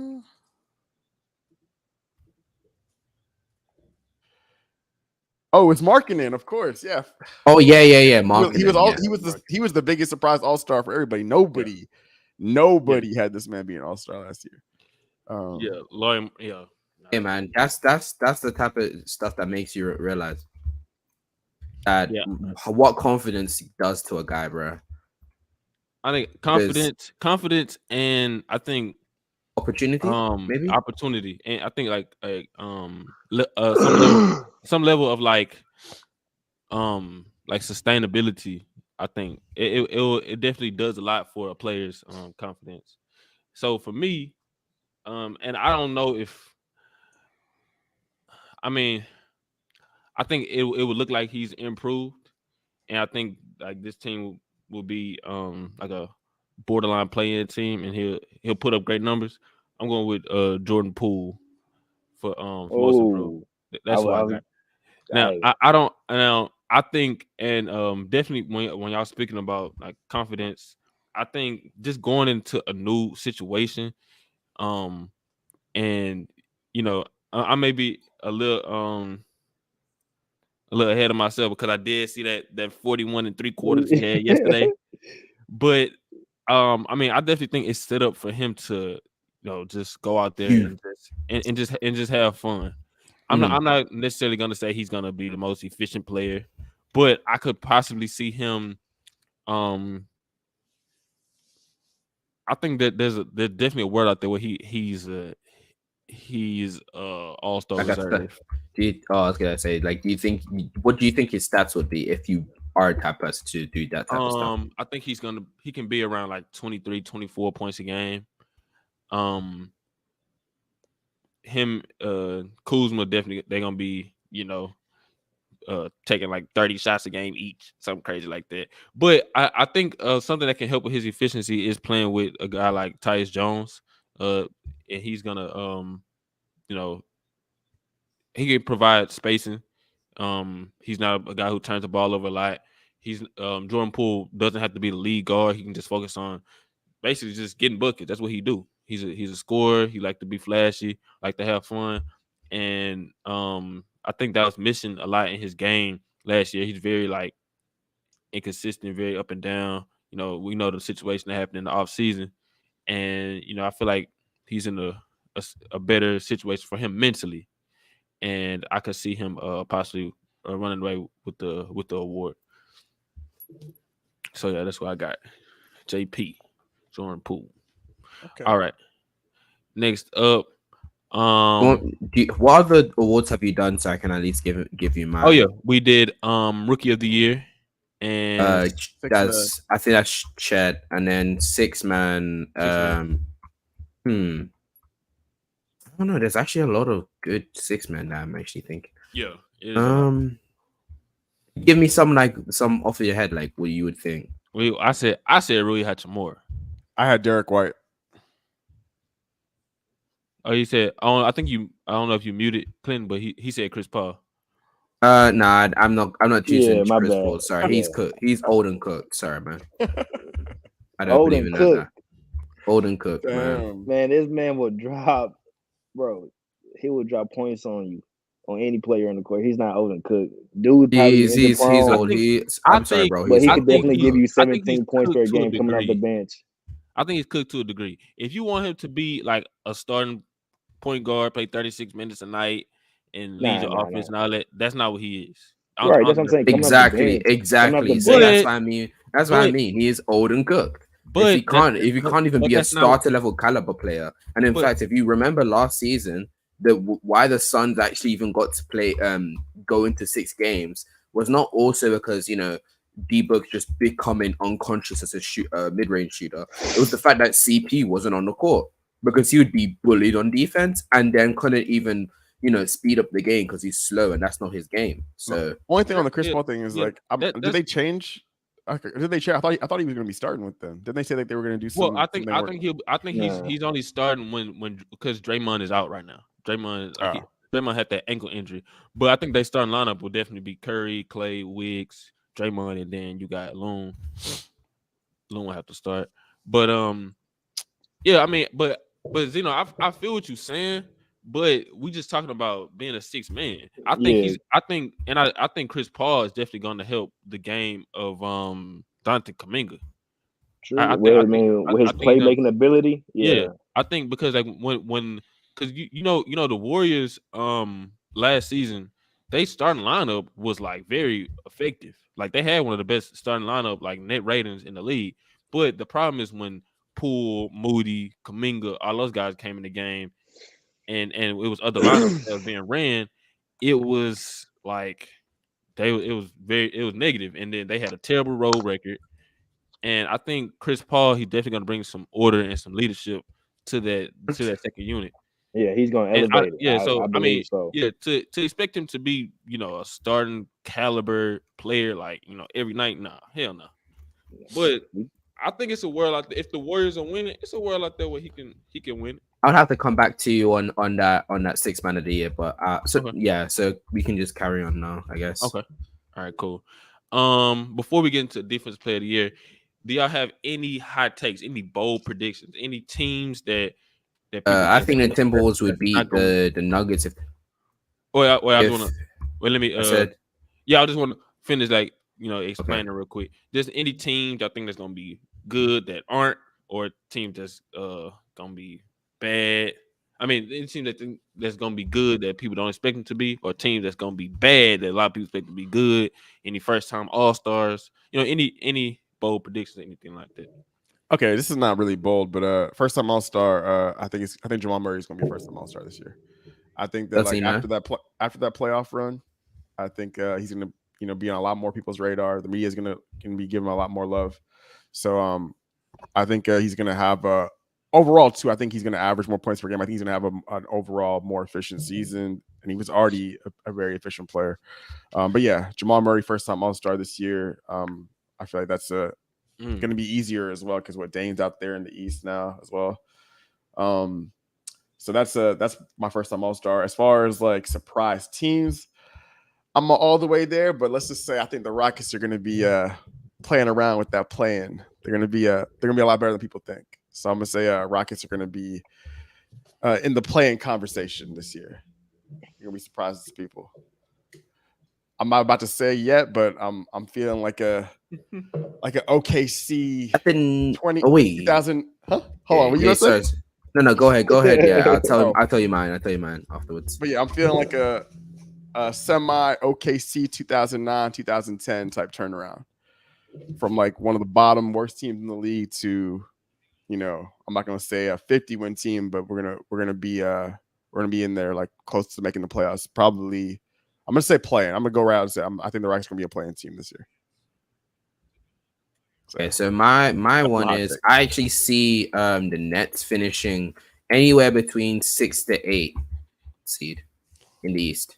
I think they're going to be a playing team. Oh yeah, like we got this one documented right here. Yeah, so I actually genuinely believe that they're going to be. I wouldn't be surprised if they actually end up being a playoff team. Playoff team all the way, like to number 6. So wouldn't be surprised. I just think that they're talented enough, and I think that I'm kind of high. I'm high on Ben Simmons. And I'm also high on the growth of the team as well. And specifically, I'm also I actually think Mikal Bridges, although he's not really showing you much right now, I don't see that there's not like zero chance of him becoming better as a playmaker that can enhance his team. So that's my one main reason. I think all three of those can go inside to what I want to happen, which is at the end of the day them reaching the 8 to 6 seed. That's what I want them to do. Okay, all right.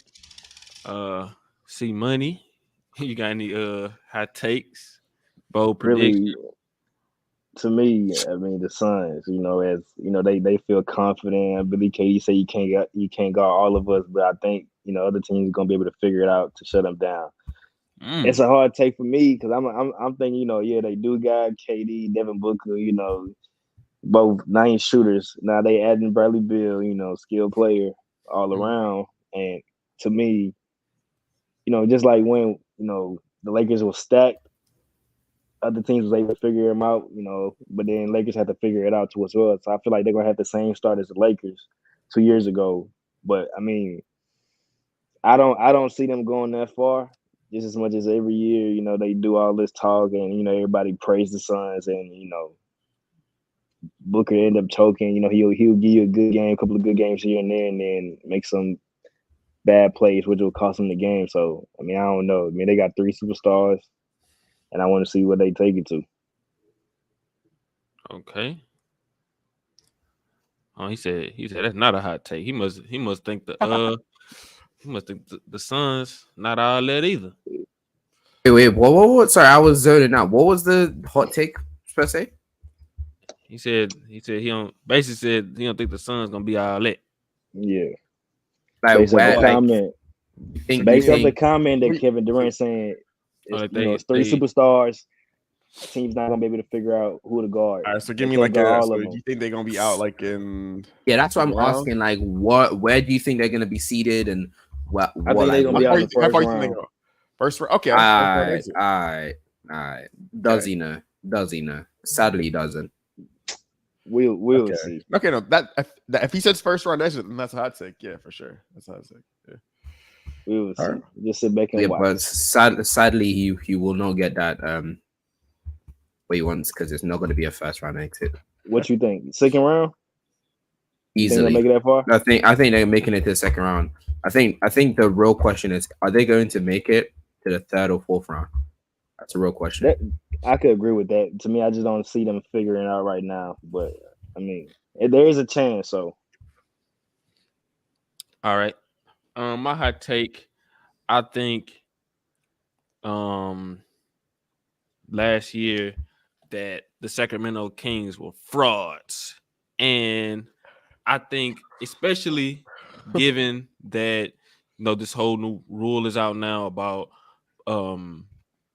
players having to play like 65 games. Because if we're being real, if I'm keeping 100, if I'm keeping it 400, like YG say, 400.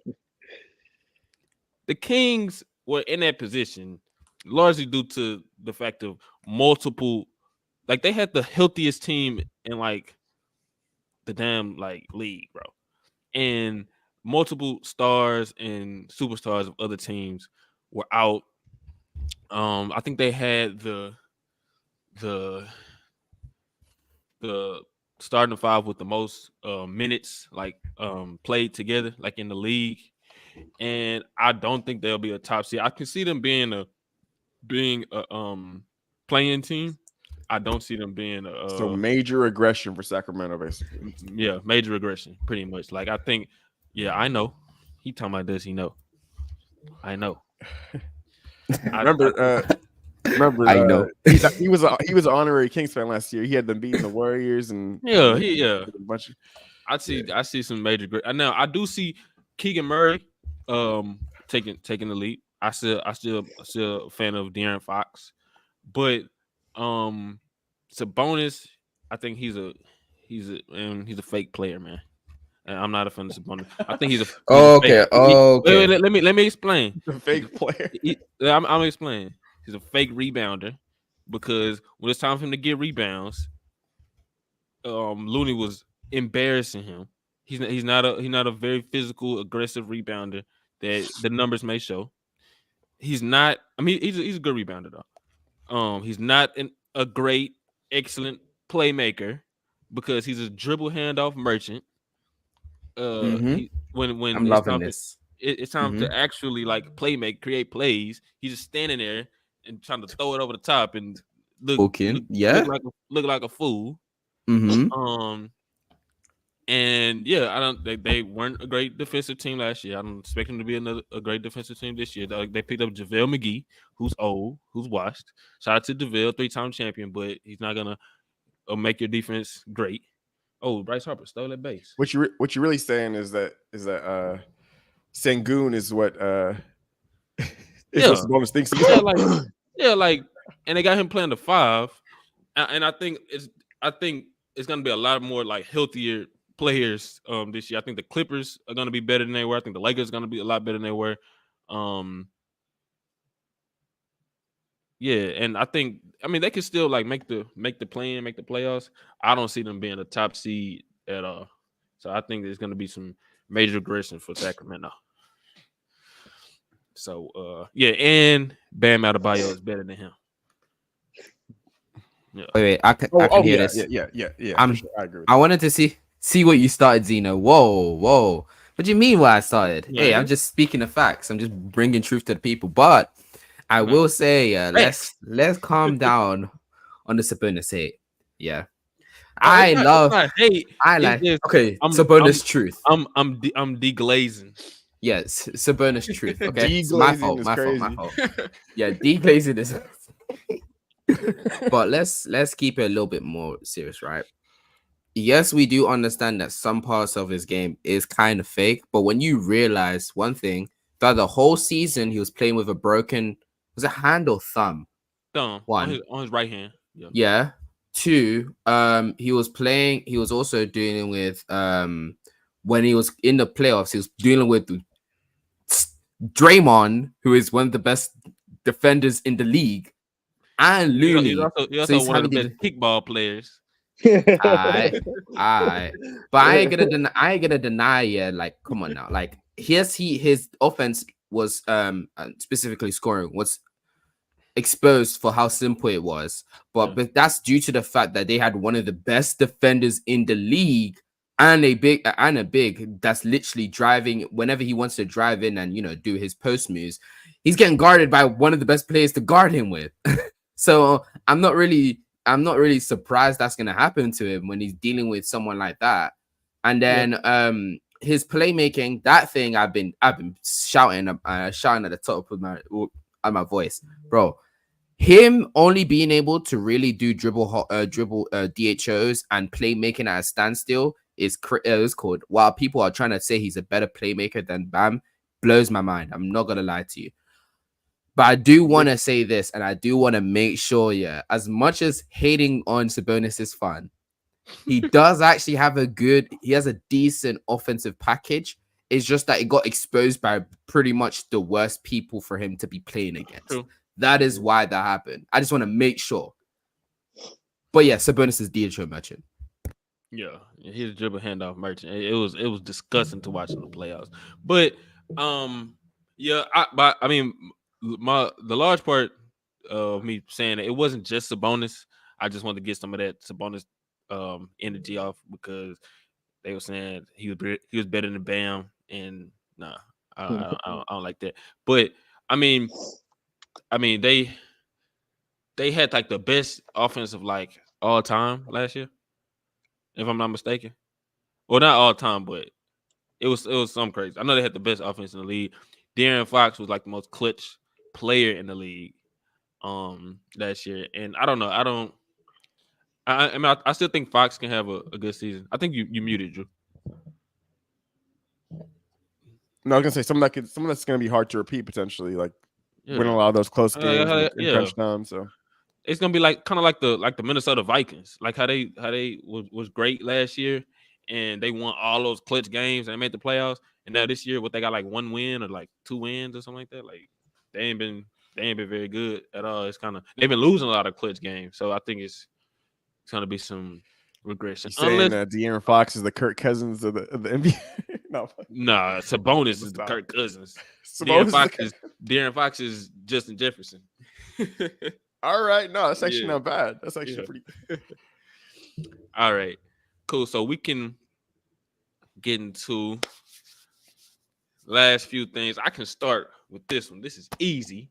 Defensive Player of the Year, the best defender in the NBA. Hold on. I feel like I know you're gonna say I it. actually agree with you on this one. I do. I'm gonna have the same Defensive Player of the Year. So continue. I think Continue so on. too. Yeah. Hey, no. Why y'all I watch that? think- Y'all watch that. Cause y'all about to jinx. Y'all about to jinx. Hold on, where my jersey? No, can't no, find my jersey. I think It I ain't a know. jinx because you said this one last year, and so if last year wasn't a jinx, this definitely ain't gonna be no jinx. yeah. Maybe we actually coming around might actually help it this year. So we're gonna see. You just gave it up by Because extra jersey. he has so- never won it before. Let's just say that this guy's never won it before. Shockingly, he's never won it before. I feel like I know you're We'll gonna say. see. We'll see. Go ahead. With it, Casual. go I'm not ahead gonna with say it. your government name. We'll see. Yeah, I got smoke with you. Hey, you need to pull up. You man. see, thrown in to say his government name is insane to me. But okay. Go ahead, But, man. I feel like my we agree defensive player with of you. the year, Anthony Marshawn Davis. Yeah. Player in the league. What's it called? Desto Glaving Davis. Yes, missing glazing that guy, bro. Oh my glazing, man. Hey, I just think he was the best defender in basketball last year and in the playoffs. He actually led the league in rebounds per game. He just didn't qualify for Show games played. I'm just saying he didn't qualify for it because of the whole games played thing. But Yeah, 65 Drew. games. but I do think this year, because I think he had like a bone spur in his foot, got that resolved. This year he's gonna be, I think, being coached by Darvin Ham definitely brought some different energy out of AD. I think it's definitely on the glass and like defensively. I mean, if you just watch what he did in the playoffs, other than guarding by Jokic, even though I don't think he did a terrible job on Jokic actually. Second best big to guard Jokic outside of probably Gobert. So yeah, and Jokic was just making some of the most crazy shots. Yeah, some of the 3-pointers that he was hitting was insane. Yeah, but I mean, he's taller than AD, he's stronger, but AD was doing some of that. He got a few blocks on him. But you watch the series versus the Warriors. If you watch the series versus the Grizzlies, man, he completely shut down the Grizzlies. That was one of the most dominant defensive series I saw from a player. Like I can remember, one of the most from him in the Grizzlies series. In the Warriors series, the Warriors changed their lineup like 4 different times, and it all had to do with Anthony Davis locking down the paint. Yeah, locking down the paint. Like after game 1, they changed it. They took out Looney. They took Looney out the starting lineup, I believe, and they put in like Jermichael Green, I think. And then after game 3, after they were able to the Warriors had answers for game 2. After game 3, AD was doing it to him again defensively. Then they're gonna put in Gary Payton, and then I think they had another starting lineup if I'm not mistaken. I can't remember, but yeah, like he was just like, if the question was defense, the answer was AD. And I think with a healthy season, and especially the narrative, show games played. He has to play the games. That's going to be the big X factor. That's the only thing. He's going to go play 65 games. Yeah, but especially with Drew, the does he know of him not having winning it so far? I think he definitely can should win it this year. So that's my pick for defensive player of the year, AD. Sadly, he ain't reaching that 65 game mark. So, all right, you can go, man.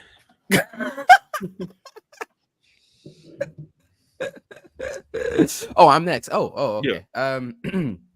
So hi. I think the person that's going to win it this year. I think some of you might be surprised, some of you won't. Actually, I don't think any of you will be surprised. I think it's going to be Evan Mobley.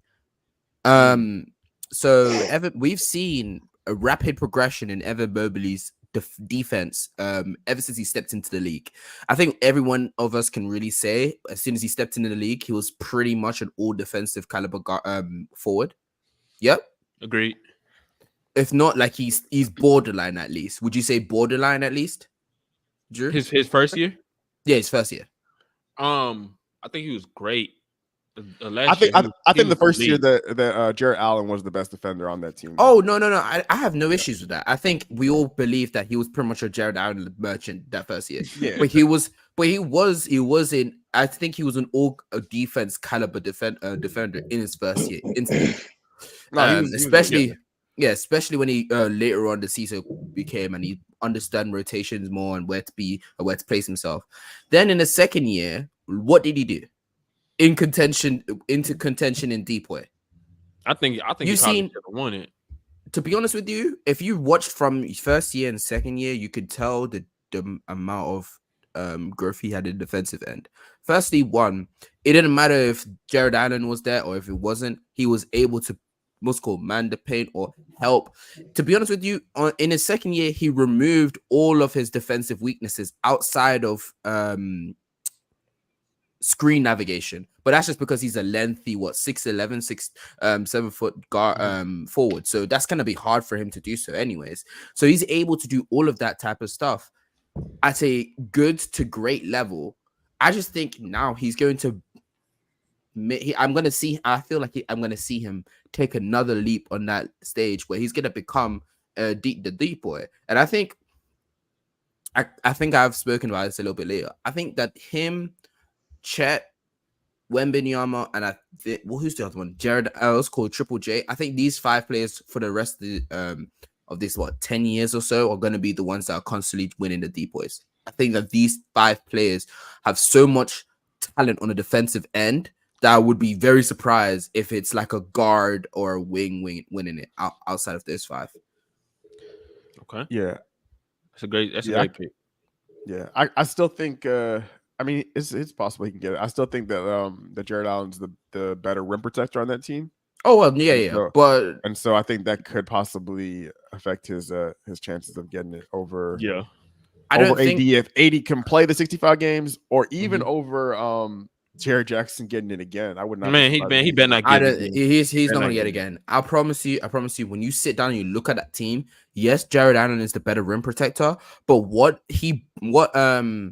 Evan Mobley provides you on the defensive end, being able to guard on the perimeter, being able to help side rim protect, to being able to even rip protect as like the main person as well, to be able to play in the pick and roll. He does everything at a good to great level. I think you don't understand that. He has really known weaknesses on the defense. And also, you saw a little bit of it, given it was Julius Randle, but you can kind of put him on certain like big wings and like some of the other teams' bigger like players, and kind of shut him down. I mean, he shut down Julius Randle in the playoffs. I didn't say, you said it wrong. He quarantined him. He was not allowed to play. He said you're not allowed to play for the next 5 games. Yeah, they got whooped by the Knicks, but I mean, Julius Randle is awful in the playoffs. Yeah, let's keep it honest. Like Julius Randle is a self quarantine every time the playoffs come around. Hey!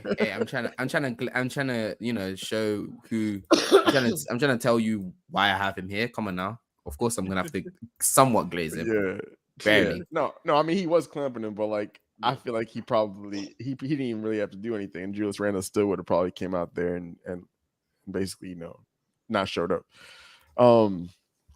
But also, like, he low-key, was looking a little, I mean, not defensively, but he had other struggles in the playoffs. It was more, on the glass and, like, kind of getting pushed around on the other side of the ball. But, yeah, that's a good pick, though. We're going to see. We're going to see if he, takes another step up in that area, or if he's still, I still think that's going to impact, like the rim protection, him not being the best rim protector on the team. I know that he does everything else.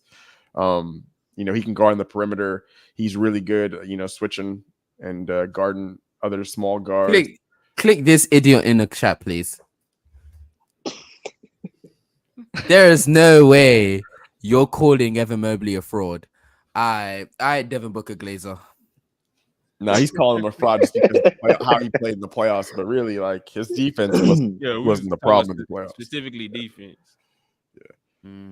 Yeah. I do want to say, like maybe, like, if you're talking about, like, maybe the rebounding, because I think he was getting bullied on the glass a little bit, but, like, that's not really, like, what we mean by. I guess you could argue offensively, he dropped in that series, but I think defensively he brought a lot of value, anyways. But yeah, who's next? Me. Right. So, like I said before, I agree with your pick, Justin. If Anthony Davis can stay healthy and make that 65-game mark, he definitely could be in the race for the Defensive Player of the Year.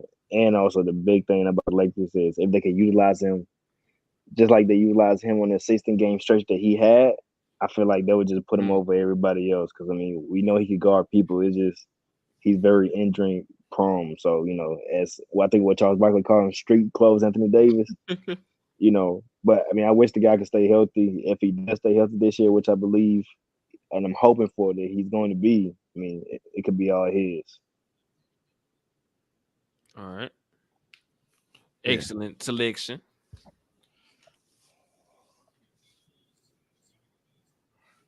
Oh, it's on you, Drew. Oh no, yeah, I already agreed before you even said it. AD. I think it's gonna be AD as well. I think the media has been waiting to give it to him. He just needs to play more games, because he literally could have won it like 3 years already. It's just been availability. I think this is the year the Lakers add a lot more depth, so maybe he doesn't have to carry as much of a load, or maybe produce as much as he's had to in the past. We'll see, at least on offensively. Hopefully, they do have those guys take a step forward, like Austin Reeves, as far as his production goes, and he can, play more games, not overextend himself. I mean, a lot of times his injuries are just freak things too, so you never know if that could happen. But hopefully, he's able to play that threshold, because I think if he does, if he plays 65 games, I think he's going to get it.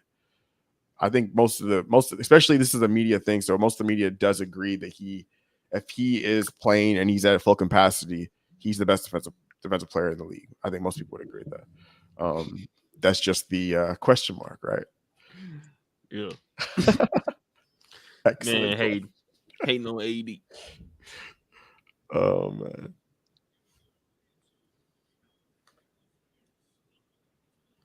All right. So I second to last. Wait. Oh, I clicked the wrong thing. Okay. Second to last topic. Who do you guys have for the MVP? What Drew go? It's supposed to be on him, but I don't know where he went. Oh, I'm here. Yeah, so this is like a very easy pick, but Jokic.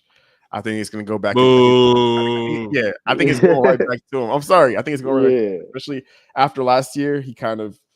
He's going to have everybody. Nobody's going to be questioning giving him another one. I think him doing what he did in the postseason last year kind of just erases any fatigue or whatever you want to call it. A lot of people are looking at Embiid's MVP a little bit funny now, even though I think he's still, I'm fine with him getting it. I guess you could say. I know he got injured again in the postseason, but yeah, I do think that it's going to be Jokic. Statistically, I don't think there's going to be anybody else that's going to have a strong of a case. Maybe Giannis, but I think the Dame thing is going to kind of outweigh that, and I think that's going to impact him getting that a little bit. Yeah, impact. I think it's going to impact some of his votes, because I think Dame's going to come out there and he's going to be crazy. He's going to have some ridiculous games. They're going to complement each other very well offensively. I think it's going to take back away from the MVP buzz for Giannis a little bit. While Jokic, regardless of how much improvement we see from Jamal Murray, I still think he's going to be that guy, and he's going to have a super uber efficient season again, and average close to a triple double, if not another one. So yeah, I think it's going to be Jokic for a third MVP. Yeah. But the Diamondbacks won. Really? Yeah, they just won. What, they won the bottom of the ninth? Yeah, they just won bottom of the ninth. I thought it was. What did they walk off? The bases was loaded, and he got a single. Oh snap! Yeah, they just won. So we need that series to go on. So yeah. So the MVP was boring Nikola Jokic. Blah blah blah. Yeah. I gotta think it's him I too. do. I gotta check what time, but I do. He said, "Yeah, work Sunday." Yo, salute, Dev. Salute. And y'all gotta be careful letting thugs on your podcast. Huh? Y'all gotta be careful letting thugs on your podcast. Okay, Dev. Okay, Dev. All right. Nah, man. MVP. I'm only going to limb. You go ahead, Dev. Also, that was my first time ever picking Jokic for MVP, by the way. So I didn't just even though it's technically chalk. But don't worry, man. We know you're a milkman. Don't worry, man. Right. And I'm going to limb, man. And I'm gonna go with one after Blue. I don't know. He's slick, low-key a dark horse. Might not be to some people. Let's go AD, Anthony Davis. Absolutely not, but continue. I want to be different because I Dev. Games played. But I think he'll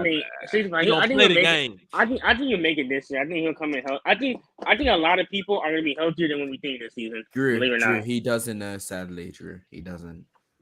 And I think with that and him, if the Lakers are top 2 seed with him being a defensive player of the year candidate, he'll be the best defensive player in the world. And if he's like the focal point of the offense, then I think he has a chance to win MVP. I just want to be different. I don't want to just go Jokic or Embiid or Luka. I just want to be something different. Jester knows my logic against the AD thing, and it's not even anything to do with the games played thing. He knows what it is. Got to do with LeBron. It's the LeBron logic. He's not getting the MVP. He's not. It's not happening. Let's see. Yeah. As long as LeBron is still a competent star level player, which he will be this year again, damn near 40 years old.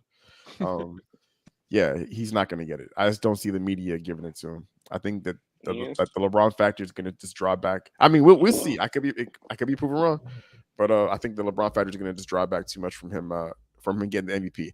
I don't think it will draw back from him getting Defensive Player of the Year though. If he gets 65 games, but we'll see. All right, see money. It's on you, my brother. I definitely, I want to say I agree with Drew too as well. I'm picking Jokic too as well. I mean, you can't ignore his performance from last year. Almost averaging triple doubles and stuff like that. So that's who I'm gonna pick. And then he make an impact playing with Murray. They both mesh together on the floor. I don't see nobody else win it. I want to say Jason Tatum, but he's a hell of a player. But I would really like Jokic better. So that's what I'm gonna ride with Jokic, and he makes them look good no matter what. He plays a team success role, so that's why I see winning it. He probably has the best chance because, like, with Giannis, he's gonna be playing next to Dame, and like if Dame plays really good, then that might impact the voters. And same thing with Luka, he'll have great numbers, but will he be a top 5 seed? Because the Mavericks, the West is so stacked, there might be a potential where they not be a top 3, top 4 seed, and it's gonna be hard for him to win MVP if Jokic, Giannis are putting up MVP level numbers and their team's winning, because you know how the voters sway. So that's gonna be hard for Luka. And same thing with Joel Embiid, especially with how he ended last season. The narrative against him, he already has a narrative against him, so like it kind of looks like right off the betting favorite could be Jokic.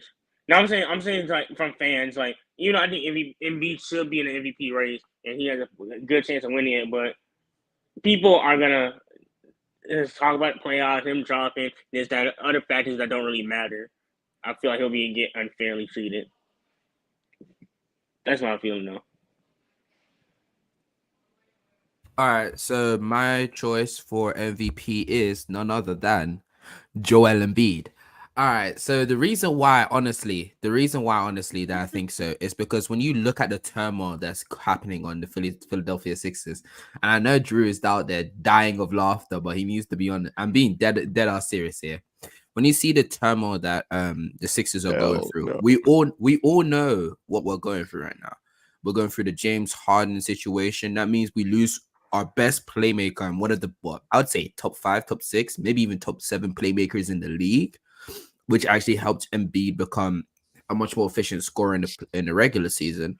I think that Embiid, people are going to realize that Embiid is still going to drag us to what, maybe like a 50 to 47 wins season, while having significantly less help because James Harden being our second best player is just not there anymore. Tyrese Maxey would having to bring we would have other players having to step up to actually bridge the gap.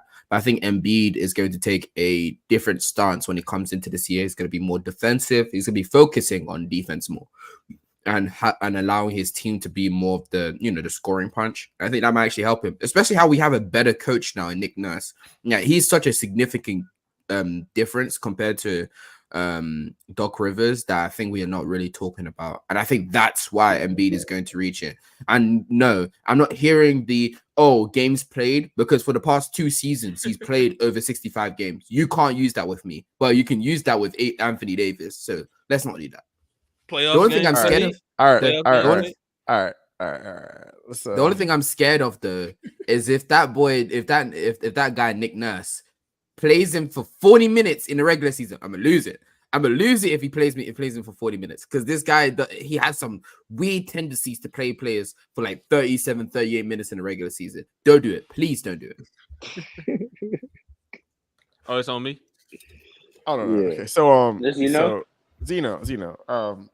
Do you know? I wasn't even talking about the games played, but that is another factor. I guess you did say he did play over 65 games the last couple of years.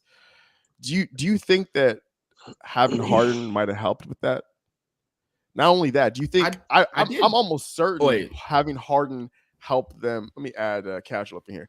I'm almost certain for a fact having Harden helped him become the MVP last year. This Casual's up here, nice. So hey man, I told you to be careful like Doug's up here, man. Yeah. So if this Harden thing continues into the season, or if Harden is traded, I don't see him winning MVP because I think that a large part of the reason why he won it last year was because of Harden. Like if you go look at his efficiency numbers, even his scoring average, that all jumped because of playing with Harden. But I think the offense and I think the system around Embiid is going to be significantly better than it was last season, which was essentially give it to Harden, put him in a pick and roll, and let Embiid either choose to pick and roll to the rim, or pop to a mid-range 15-footer, or throw the ball into the post. I think it's going to be way more team oriented. So you're going to see more ball. I think it's going to hurt his numbers though, because they were the number one by far, the number one pick and roll. It's going to hurt his numbers, but I think that his numbers specifically, like his points, and I'm aware of that. I already. I haven't said it here. I think he's not going to average. He's not going to average 33. I don't think he's actually going to average like around 30, maybe around 29. I think he's going to average. I think what's going to happen though is he's going to focus more on rebounding. He's going to focus more on playmaking, and I think he's going to focus more on defense. That's what I think is going to happen from Embiid. That's why I think he's going to still, yes, his scoring numbers are going to go down, but I think everything else is going to go up. And that's why I think he's going to become a better player. Maybe not as efficient as he was with Harden, but better on the defensive end. I think the scoring doesn't know. He knows. Desto, he knows. He just doesn't want to. He doesn't want to admit the truth. Yeah, bro came onto this podcast just to hate on me. What's wrong with you? No. Because we talked about this literally probably yesterday or something like that. You admit, that Nick Nurse is finna run this dude right into the ground. You just don't want to admit it. There's so many reasons to me why he's not going to get MVP. The hard situations are going to be a negative to me. 40 minutes per game. Yeah, it's going to be. I think it's going to be hard for him to get the 65 this year. I think he's going to have lower efficiency, lower scoring outputs. Like I think the scoring thing was a huge part of his MVP case last year. Boy, the sun is shining on Desto today. Well, look at me. It's on me for MVP. Okay. Yeah, man. Go ahead and vote your boy LeBron, man. Tell me. And also, one more thing on everything. The media is not going to give this man back to back. They're not going to give this man back to back. Especially not does he know? Does he know? Especially not with the way he played in the second round. Damn. Hey, man. I like the second round Embiid. Hey, Drew. I don't know. I like him too. He don't be there. I honestly don't know who my MVP pick is. This guy. Hell no. Hell no. No. That's not crazy. That's blasphemous, actually. He's a Lakers fan. He's wearing crazy. He's wearing the Sith Overlord jersey. Hey, that's not crazy. Hey, man, look, I'm a Lakers fan, but I picked him last year, and he started off great. He was leading actually for a while, but then his inconsistencies. Don't say nothing, Casual. Don't say nothing. I don't want to hear nothing from you about JT. But I think a year older, he's gonna get better, like he has done every season. And I think the Celtics team, with the additions of Drew Holiday, they upgraded at point guard, they upgraded at center, power forward, whichever you want to classify Porzingis. I think the Celtics is gonna be like a great team, possibly maybe had a best record in the league this year, and nope. And it's his time. Year 8. This is why Desto's so nasty for saying this. This is why Desto's so nasty. It's JT time. No, because you know what? I like JT. You speak about his development throughout the years, which fair enough, he always is progressing in some way, form, or fashion. But you want to know one thing that never improves? His consistency. That never changes. This nigga's he's the hold most on. inconsistent superstar We in all of the got league. hold on, we got one more guess. Hold on. Oh God, how many niggas y'all got? What's up, Dre? Isn't that At the right time. how you got this background? I don't know. Oh, it's on Nah, the it's it on was- the new update on the iPhone. When you do certain stuff, things pop up. Like, if you do this, a heart gonna pop up. That's crazy. See, Oh, that's tough. I ain't know that. I'm done. That's crazy. Hey, I got my pick next, Jason. Go ahead. All right. That's you're nasty. You're nasty because Jason Tatum isn't. He's not going to be consistent enough for him to win the MVP. He may be in the race Hey, for like the first half of the season. He may be. Hey. He may be in the race, like maybe lead even for like the first half of the season, and he's going to drop back into his inconsistent ways. Yeah, I just think like from a y'all number. want to see Like a hater? it always happens. It's the It hater right always here. happens. Because I thought he should have won. I thought he could have won MVP last year with the way that he started Yeah, he off. gonna be better than he was last year. The problem And I he's think still with gonna him be is inconsistent. yeah, I think consistency and like also the numbers of the other candidates are just going to be clearly superior to his numbers. I think that's going to be When he get back to that 40% from three. Yeah. Well, I don't think. I think. Didn't you pick Jokic? You picked Jokic, didn't you? Yeah, I said Jokic gonna get his third one. Yeah. You don't think the Nuggets are going to have like a drop off this in the regular season? Hey, I don't know. Shout out, I mean, shout out like, to my brother right here.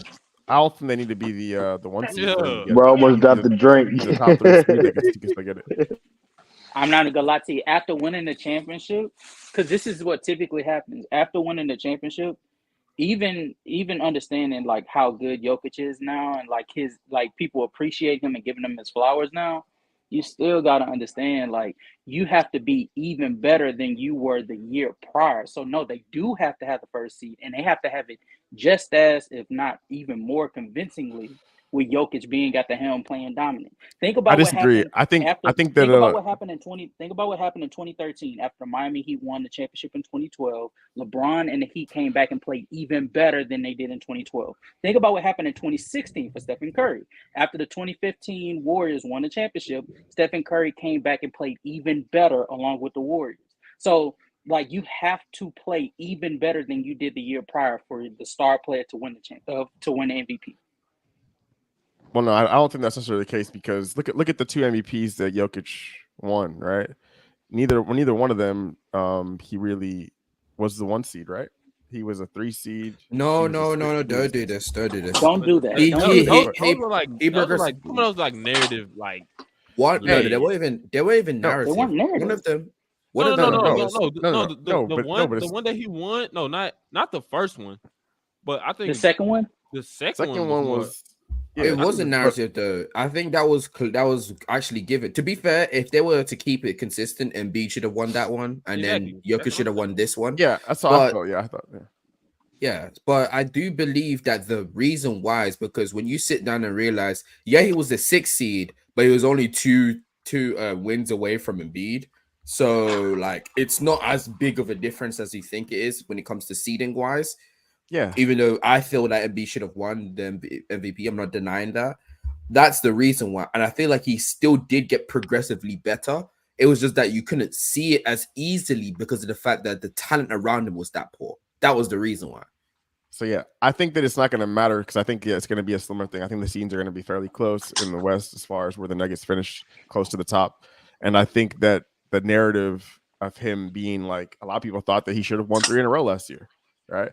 And then him having that whole playoff push and having the championship behind him, I think that he's gonna, as long as he has a similar, it doesn't have to be a superior season. Like his numbers were already ridiculous last year. Like we're like if he's anywhere close to that again, I feel like that's going to be enough. And plus that additional media narrative of him, winning the championship, having that push behind him, I think that's enough. Because look at the other candidates to me out there. What is the narrative that the media could push that for why Jokic should win MVP even after winning a championship and they not having the first seed, them not having the first seed in the Western I think Conference? the only thing they can say is that he should have won it last year. Yeah, he should have won That's last the year. He's only the thing. That's the only thing they could have said, and even that isn't good enough no, considering no. the candidates that we all Well, agree should well, no, be no. should be in the That's race. that's enough because it's the he solidified himself as the best player in the world, you know, right? And you know, he doesn't have any other quote unquote superstar on his team, right? And you look at the other candidates out there. I already gave you multiple reasons But why. you I'm can pretty make sure the you same agree. case for Joel Embiid then. No, absolutely not. You already agree. Like, there's multiple reasons why Joel Embiid is not going to get it because he has negative narratives going against him now. He has No, the you heart. have, no. But I'm saying, the what I'm saying, playmaker. Does he know that also Jokic has negative that's what I'm saying. negative Like, ones He as well? doesn't. Jokic has- He Jokic does- doesn't. Not no. What's you are negative? What's you're negative going about underrating. Jokic? Like, Y'all You're tripping right now. underrating the. They okay, they literally stole an MVP from him because he was white. You think that's not a negative? No, that's a plus. That's a plus for this year. That's a plus for this year. That can work in That's his not. favor. How do you know it's going to be a plus this year? No, I'm just saying No, it can work in his favor. It's likely because he proved all the doubters wrong. Now he's solidified. Now he's that guy. While Embiid, and he it's has the to show reverse. that he's that guy in the regular season. So if you don't have the first, No, he just has no. He's does already show shown that he's that that guy in the he's regular already season, shown though. he's that guy. All you have no, to do you, is just you be have to show that you're that much better than everybody else for you to No, you win the don't. MVP No, you don't. after No, winning. you don't. I just gave y'all okay. You're Then give me an example of an NBA champion that then went on to win MVP the next year, and he wasn't the first seed, or he wasn't the first seed, or he wasn't like leading in like multiple statistical categories that got him there.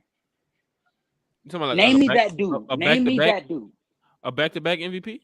No, name me the dude that won the championship, and then the next year he won an MVP, and his team wasn't the first seed. Bro, that's the most like.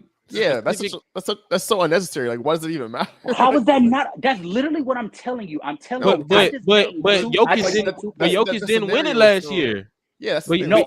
no. He won the NBA championship, and I'm telling you, because he won the NBA championship, the next year, this year, he would have to be the first seed while also dominating in a statistical or multiple statistical categories that has him. So Stephen Curry did it. LeBron James did it. Hold on. The problem with doing this though, this is why I say it's like such a specific thing to point out that it's pointless because majority of the majority of the MVPs period go to the 1 seed. It has nothing to do with winning a championship or this or that. No, majority of the MVPs in history period just go to the best player on the best team. Okay, Drew.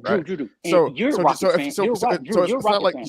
pointing out. No, hold on, but you're pointing out this whole like, winning the championship, then having to be the 1 seed to get the MVP again. No.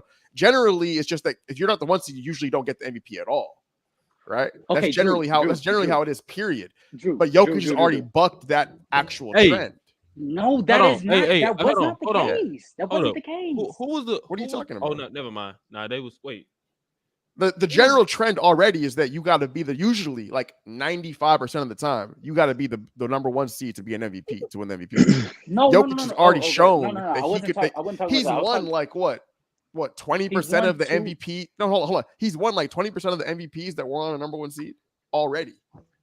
In NBA they were a number one. They were number 1 seed for most of the year, correctly, before Jamal Murray went down, right? No, it was Utah in 2021.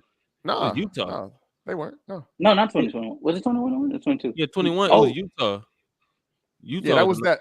That was a ridiculous Utah year when they and then they. Hey, hold on. Oh yeah, you're right. Real quick. This is our second guest. He showed up like 2 hours late, but you can give your picks for rookie of the year, 6th man, most improved, player of the year, MVP, and if you have a hot take. Shit. So you can go down the list. So rookie of the year, who you got? I'm gonna go. Damn, I forgot his name. It's Cam Whitmore. Oh, Cam. Wait, for real? Oh snap! I'm not mad at that. Yeah, I'm not gonna lie, I'm mad at that. I think he's gonna be a lot for playing time though. I'm mad at that. I don't think he's even Shot gonna be top attempts that three. this with the No, shot attempts no. this dude is taking. Shit, I'm not mad at you. He won't take that. I'm being dead honest with you. It's no, he's not gonna be over Wemby. He's not gonna be over Shet, and Yeah. I don't think he's gonna be over Scoot. So those three toughest thing- already takes him Oh, away I from. forgot about that. Yeah, the toughest thing for Cam to me is just like the PT because I don't think he's gonna play. He's not even gonna play more time than Amon, probably, right? Amon's probably gonna play more time than. Yeah. Is I Chet would gonna say average so. 20? Is Chet gonna average 20? I don't think Chet's gonna average 20. Nah, But I'm I gonna think go the with like defense I'm gonna go like Alright, 17. Man, so I'm he gonna go got like a shot. He got a shot, bro. does this Because Cam casual gonna average 20 on Cam not 20 average- shots. Oh hell no! on 20 Hell shots because that nigga finna shoot that many shots. Wait, That wait, nigga Justin, finna you shoot told me you're not a Rockets fan. So why are you glazing Cam You Whitman? obviously know I'm trolling. Like, why are you doing it? Lazy. Glazing Why to are the you- utmost degree, man. I was Why are scared for a you little second. doing this? I said, Alright, hold on. Even I said Cam Whitman was gonna average 20 on 20 shots though. Am I lying? Yeah, if you're he lying. would average 20, he would have to take A 20 rookie shots. is not shooting 20 shots a game. He That might nigga's gonna average take 20 20 shots. minutes. Yeah. Nah, that nigga's gonna. Cam- Yeah, he'll average 20 minutes, and in that 20 Yeah, minutes, he's gonna yeah. take a shot for every minute he's there. Yeah, Bro. he is too good to scoring, man. I'm not gonna lie to you. Nah, Too Alright. good. Jay, who you got for 6 man? Or Chad? I mean Chad.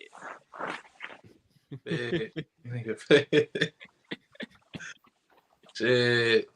I'd probably go Derek White.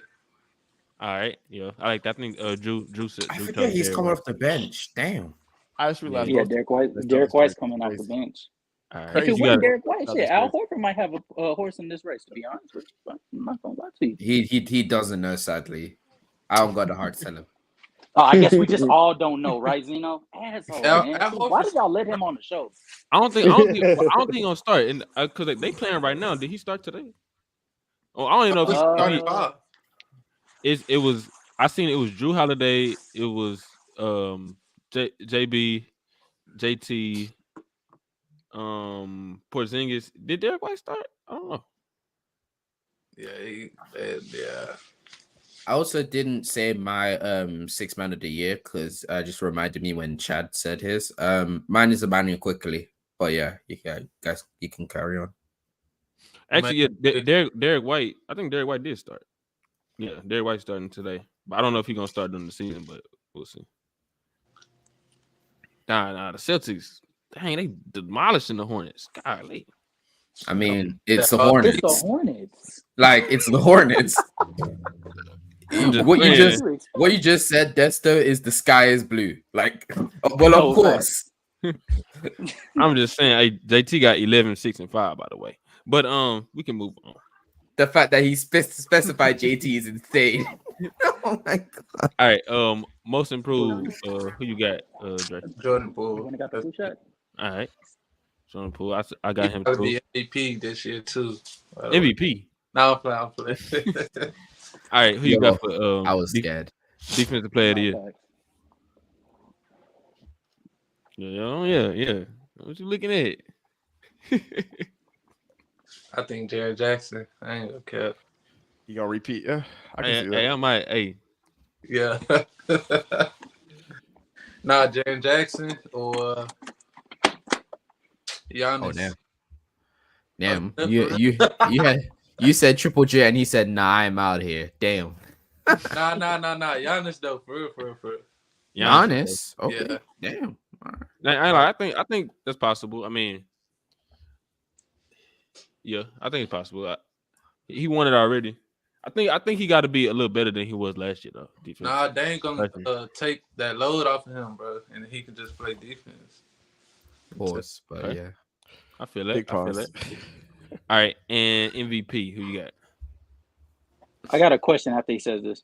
Oh yeah, Both of y'all on this Yo. Tatum MVP thing, y'all crazy. Y'all This killing this me right is this is a wild form of glazing. I haven't seen this shit. This He is- got something to prove this year, man. he said, "Oh wow." He had something to prove. Yeah, Yeah, the only, he got the only prove that thing he you're about to consistent. prove is you're gonna. Nah, the only nah. thing you're about to He ain't prove got is he's gonna prove. be out in the third round. It was called in the Eastern Conference Final. Nah. This- He yeah, really this ain't is got the year nothing to where- prove.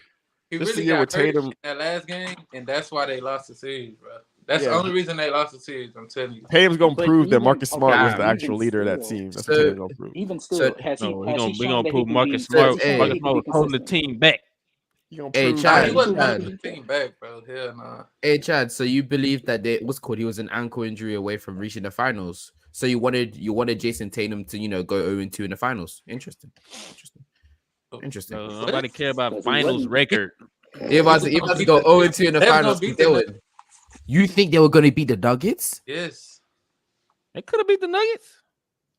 Desta, don't do this. Desta, yeah, I respect you enough for you to know what was going to happen. You I don't respect respect you me? too much. No, because I think you don't understand how crazy the Nuggets offense is. That's why I thought you thought that they're Yeah, going to nah, win. they was crazy, but I don't know. I think What is the real way of beating the Nuggets defense? What is the real way of beating it? the Nuggets defense. Defense, yes. I mean, It's you- mainly you downhill have to- pressure and you have to attack Jokic. I mean, I think that's exactly. Yeah, mainly attacking Jokic and downhill pressure. Tell me why, and you said just before I even say this, why wasn't they doing that when Embiid wasn't on the court in the Eastern Conference, Eastern semifinals in the first round? Sorry, in the first game. They just And all they I had to do remember was this attack vividly. Paul Reed. I remember vividly. I was like, okay, we're gonna lose this first game, but we're gonna win the rest. And we won that game. You know why? Because after the first half, your team decided it would be a good idea to just stop in the mid-range and just start hitting mid-ranges. That's literally what they decided to do instead of attacking Paul Reed. And that's why we won the first game. Yes, Harden went off, but it was I mean, also because the yeah, guys you didn't won that attack. first game because Harden had a masterclass. That's not only it, but if you was That's not the rewatching the only game, reason, bro. That's It was- like 90% of the reason. that's not That it. was not I'm- 90% I of the promise, reason. I wouldn't promise you, even- Drew. I wouldn't necessarily say it's just attacking Jokic downhill. I would just say attacking him. Period. And Yeah, I just I meant think I definitely think the attacking the rim. Celtics were better equipped to do that than Miami for sure. agreed. Yeah. But my issue is, I don't think the coaching would allow you. I don't think the coaching is going to be good enough for you to be dead focused on attacking Jokic, like attacking the rim.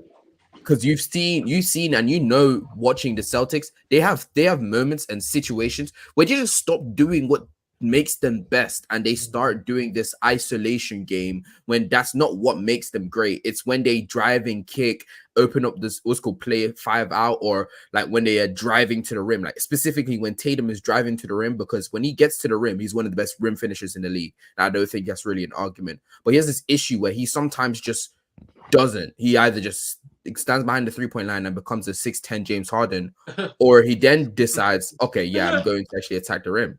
So I don't know if when he reached the finals, he was actually going to realize, yeah, I'm going to need to focus I more on would attacking the say rim. he definitely would have motivation to be better than he was in the previous finals. Because in versus Golden State, He wasn't attacking the entire season. So what evidence he wasn't attacking the way that you wanted. Jason Tatum was not attacking the rim the way you wanted him to the entire season. So what makes you think he would flip a switch? Shoot a lot of threes, but I would say this: when the shots that was opening up to JT in the playoffs versus Philly and Miami, were the mid-range shots, and there were just as many opportunities. If he took one extra dribble, he could have been right at the rack. I agree with. But what I'm saying was, he was making that effectively in the in those series. So no, not at the volume that you would like him to. Not at the volume you would like him to. I don't agree with that, Desta. And especially not at the volume that's required to beat Jokic. No.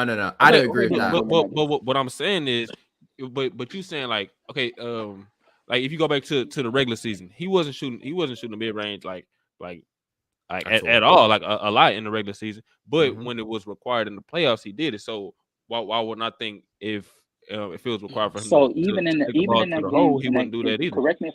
Correct me if I was wrong, Zeno.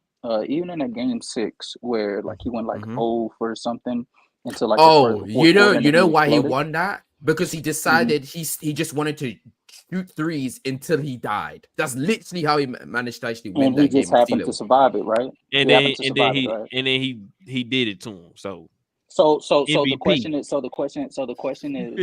when he's required to. He said Desto said when he's required to, right, when it comes into the big moments, he's capable of driving to the rim. That was Yeah. the moment. No, He no, was I'm required saying, to, I'm saying, and he I'm still saying I chose to could. shoot No, no, threes all I'm day. saying I could have seen it in that final series. No, Yeah, I could I have no, seen. Yeah, and I could have seen it James is Harden sometimes show up more than just he 2 falls in love games. with the three. But if you look at that game 7, what he did, he stuck with his game, and he dropped 50, and he sent him And to that's the Yeah, exactly but Desto, we both know. I'm not denying what he did in game 7. Yes, that was great. I'm not gonna lie to you, that is great. But if you're gonna live and die by the three as a 6'10" power forward or small forward in Jason Tatum, that is just what a the forward Nuggets period. want you to do. That's what the Nuggets want you to do. They want you to die and live and die by the three because they have the defensive personnel to deal with that. They don't have the defensive personnel to deal with you attacking the rim. That's the difference. I don't think y'all giving JT enough credit. I know he has regressed in terms of in Even terms I don't of hate like this much. in terms of like versatility, but I think y'all not giving him no credit for versatility. It's not Oh yeah, about the Astros up. what are you saying? Oh, Astros. Astros. It's not about his 0. versatility. It's about what's required of you to be able to beat the Denver Nuggets of all teams. Bro, the Denver. Oh man, They- I got all right, another hot take about the Denver they Nuggets. gas Stop them a little talking too on them much. like they that cold. Like Yeah, they not. What? The Nuggets are this We're unbeatable gassing the juggernaut. Or Denver. something. We're gassing the Denver Nuggets. You do know. they offense reached impeccable peaks versus the Lakers. Stop Yes. You them. do realize that throughout the majority of the postseason, they didn't really whip out the Jokic and Jamal Murray reverse. What do they call it? The reverse P&R, the inverted pick pick and roll. They did not do that like Okay. as much as you think it is, and that's like I their agree. most unstoppable. That's like their most unstoppable set. And if they didn't seem to think that was like that to do that against most teams, I think yes, it's kind of unstoppable. And then on top of that, like again, back to this free throw thing. Jason Tatum in the regular season took 8.4 free throw attempts. Do you know that it dropped all the way down to 6.9 in the postseason? Yeah, I did. Okay, and his 3-point attempts skyrocketed. Okay, that's not a good thing because his shooting percentage didn't even it dipped. But look, who was he was against? It was Clint Capella. It was Joel Embiid. Yes, and it was Bam. And then he got freaking Jokic. Man, you gonna punch out on Jokic? Man, just wait.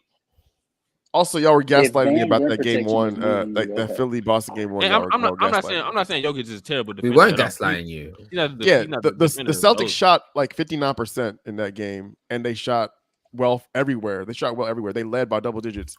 They lost that game defensively. They lost that game almost entirely. You missed our whole point. That our point just went over your brain. That's crazy. That's what I'm saying. We're talking about what they did on offense. We're saying that they focus more. They focus more on the wrong side or wrong parts of offense. If they just attack the rim, because Paul Reed is significantly. Offensively, they didn't have any issues. Offensively, they were freaking amazing. Almost like they shot 59% from the field. They shot great everywhere.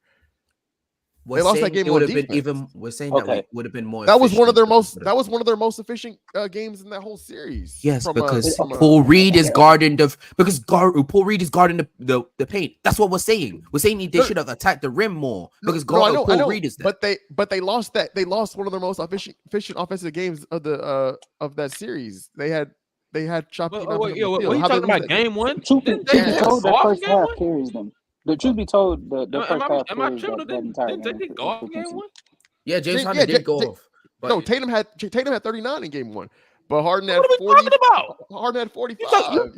You talking about what he didn't do in the game that he went off? I mean, that's the game that Embiid didn't play, and so he was trying to say that like their offense if he feeling his game, if he feeling the 3 ball, keep shooting. 15 threes. Y'all are. I'm not even gonna lie to you. Y'all. It sounds like y'all are purposely missing the point that we're giving you. Like, and Drew is trolling because he's just over here cracking. I'm not trolling. Like, y'all are tripping. Like, their offense was not the reason why they lost that game. Not even close to the reason. I'm not gonna lie to you. Okay, I think at this point, there's no point of carrying on, and I think Chad should be actually answering some questions. So my fault for going on this tangent, but yeah. Oh yeah, no, all right. This is nasty. Oh yeah. So now he picked for MVP. So we just got one last topic. Y'all NBA Finals matchup and prediction. Wait, who? Me or just? It can start. Matter of fact, I'll go. Drew, Clinton, Zeno, Casual, and then back to you, Chad. So me. Why does he say your name like that, Chad? Why does he say it like that? Chad. That's not my name. Chad. I ain't saying y'all real name. But yeah. So for me, obviously, I appreciate that. the Lakers would come out of the West. It's no debate, no doubt about it. I don't care. Roll your eyes. I don't care. Do all that shit you want. And at the East, right now it's really like a two-man race right now. I think Philly got their own BS going on. Miami, they could make it interesting just because of they Miami, but I doubt they will this year. But I honestly think it'll be the Celtics to make it out. I mean, I think Dame and Giannis will be like an unstoppable duo. Just go put that Celtics jersey back on. I think jersey back on. I think on paper they are the best duo in the league on paper, but I don't know. I think like those acquisitions of Porzingis and Drew Holiday, like those are like really impressive to me. And AD will be Finals MVP. He will establish his dominance. He will assert himself as one of the greatest bigs in NBA history, which he already is. And will put the world on notice, put all you hoes in check. Okay. And yeah. Lakers in 7 in the NBA Finals. AD quadruple double. Game 7. To Duncan style. Who did he say was coming out of the East? Yeah, I'm not gonna lie to you. He had Lakers over Celtics in the NBA Finals. I'm not gonna lie to you, Dester. I'm not gonna lie to you. That must have been. That's probably the best glazing I've ever seen in my entire life. I'm not gonna lie to you. You've topped the list. That's crazy. I appreciate that. All right, Drew. Okay, so the Rockets. I'll just play. Man, I could dream. Nah. So in the East, I got the Bucks coming out. I think that the Dame acquisition is gonna pay off, pay huge dividends. I think they're gonna be an unstoppable duo. I think it's gonna take a lot of pressure off of Giannis as well in the postseason.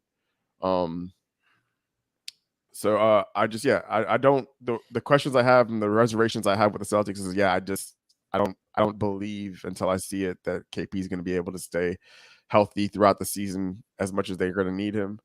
And I think that they're going to have a surprising slight step back defensively. We'll see, but I think that they're going to be a little bit worse defensively this year when it counts, especially.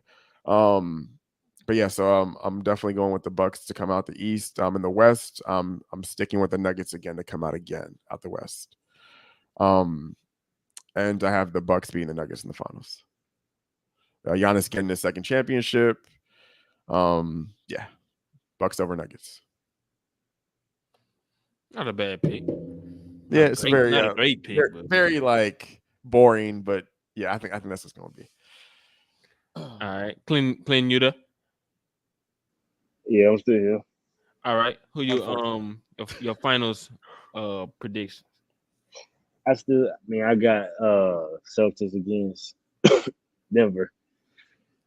And I got Denver winning it again, back to back. Okay. See that? I'm surprised you didn't pick the Clippers. Yeah, I'm trying to be realistic here, man. So, can't trust the health, right? I can't trust the health either, yeah. And it's crazy.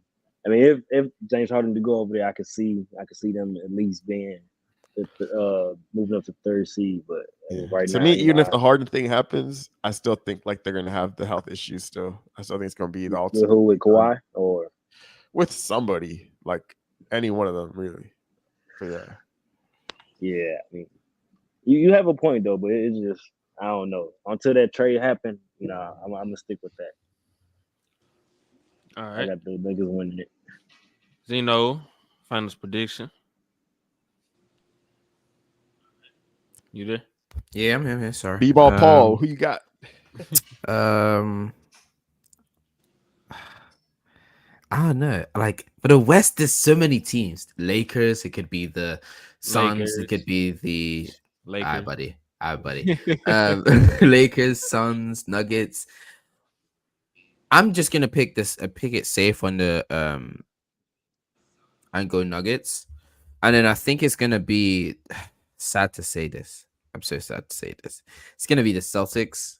Sorry, I don't believe in that first round merchant Damian Lillard. I'm sorry. And then I think the Nuggets are gonna win again. Oh, y'all love these chicken nuggets. You don't believe in the Damon Lillard as a second option though? No, I don't Is he? believe in the Is first he? round. Is he? the Is first he a round second matchup. option? I think he's the second best player. I don't know if he's the second option. On offense, he's probably gonna be the First first option. option, but I think he's gonna be the second option overall. Hey, so casual, he wanted to go last. So Dre, it's on you. Finals matchup and prediction.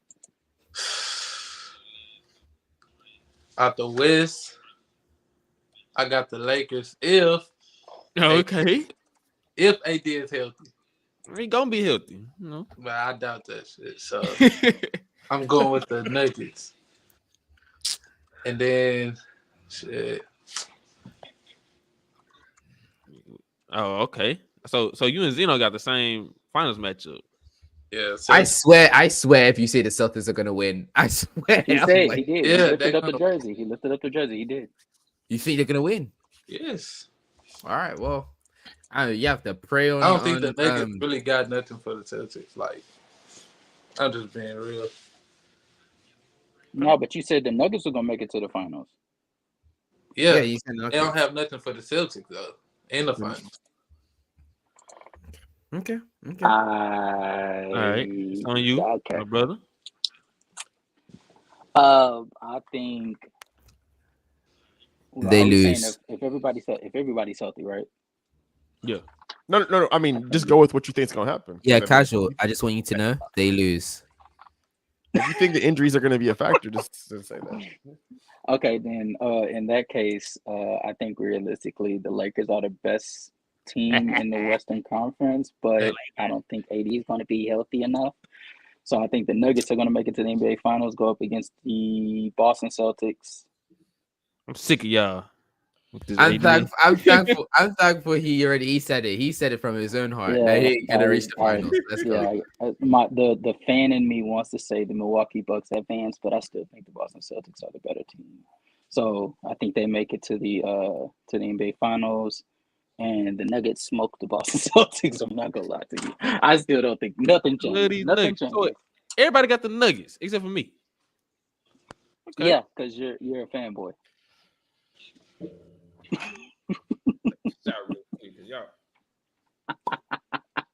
Bro, use every inch of his strength to open that bottle. That is crazy. Hey, this mother One tight. man struggling to open up a bottle.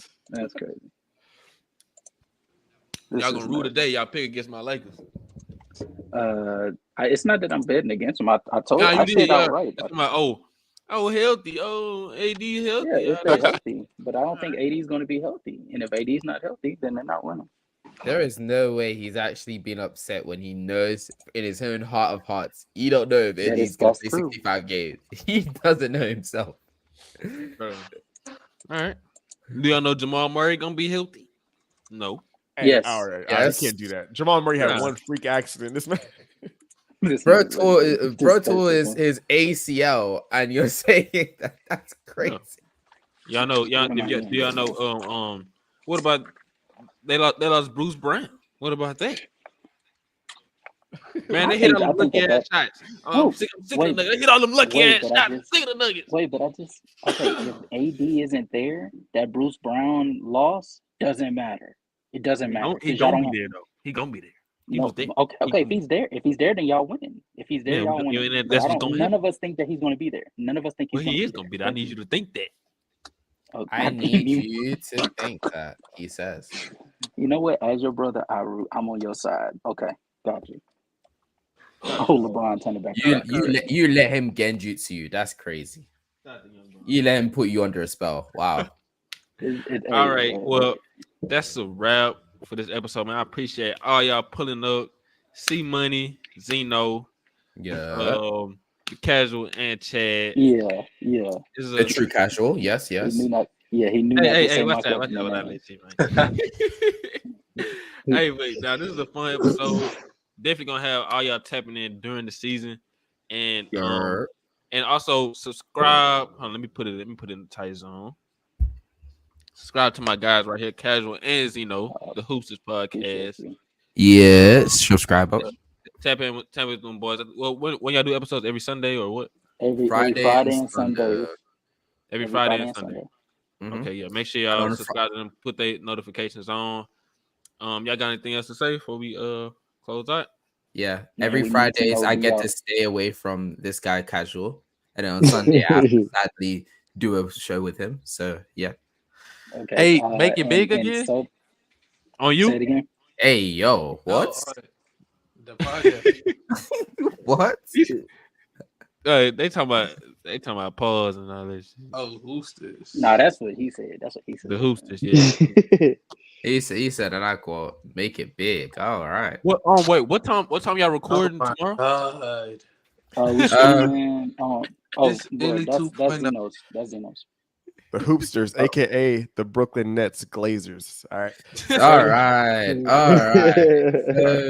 Zeno. I think Zeno is streaming at 5 p.m. Western, 6 p.m. What? No, 6 p.m. Western, 7 p.m. Eastern. Oh, so like 6. So it's gonna be midnight my time, and then 6 hours is Western, 5 hours is Eastern. Okay. All right, bet. Cool. All right. Make sure y'all follow us on IG at Double Dribble Pod. And if you ain't already, just subscribe to the channel. All right, I appreciate everybody tuning in. That's a wrap. JT for MVP, baby. Absolutely not. Fraud. Not even gonna be runner up.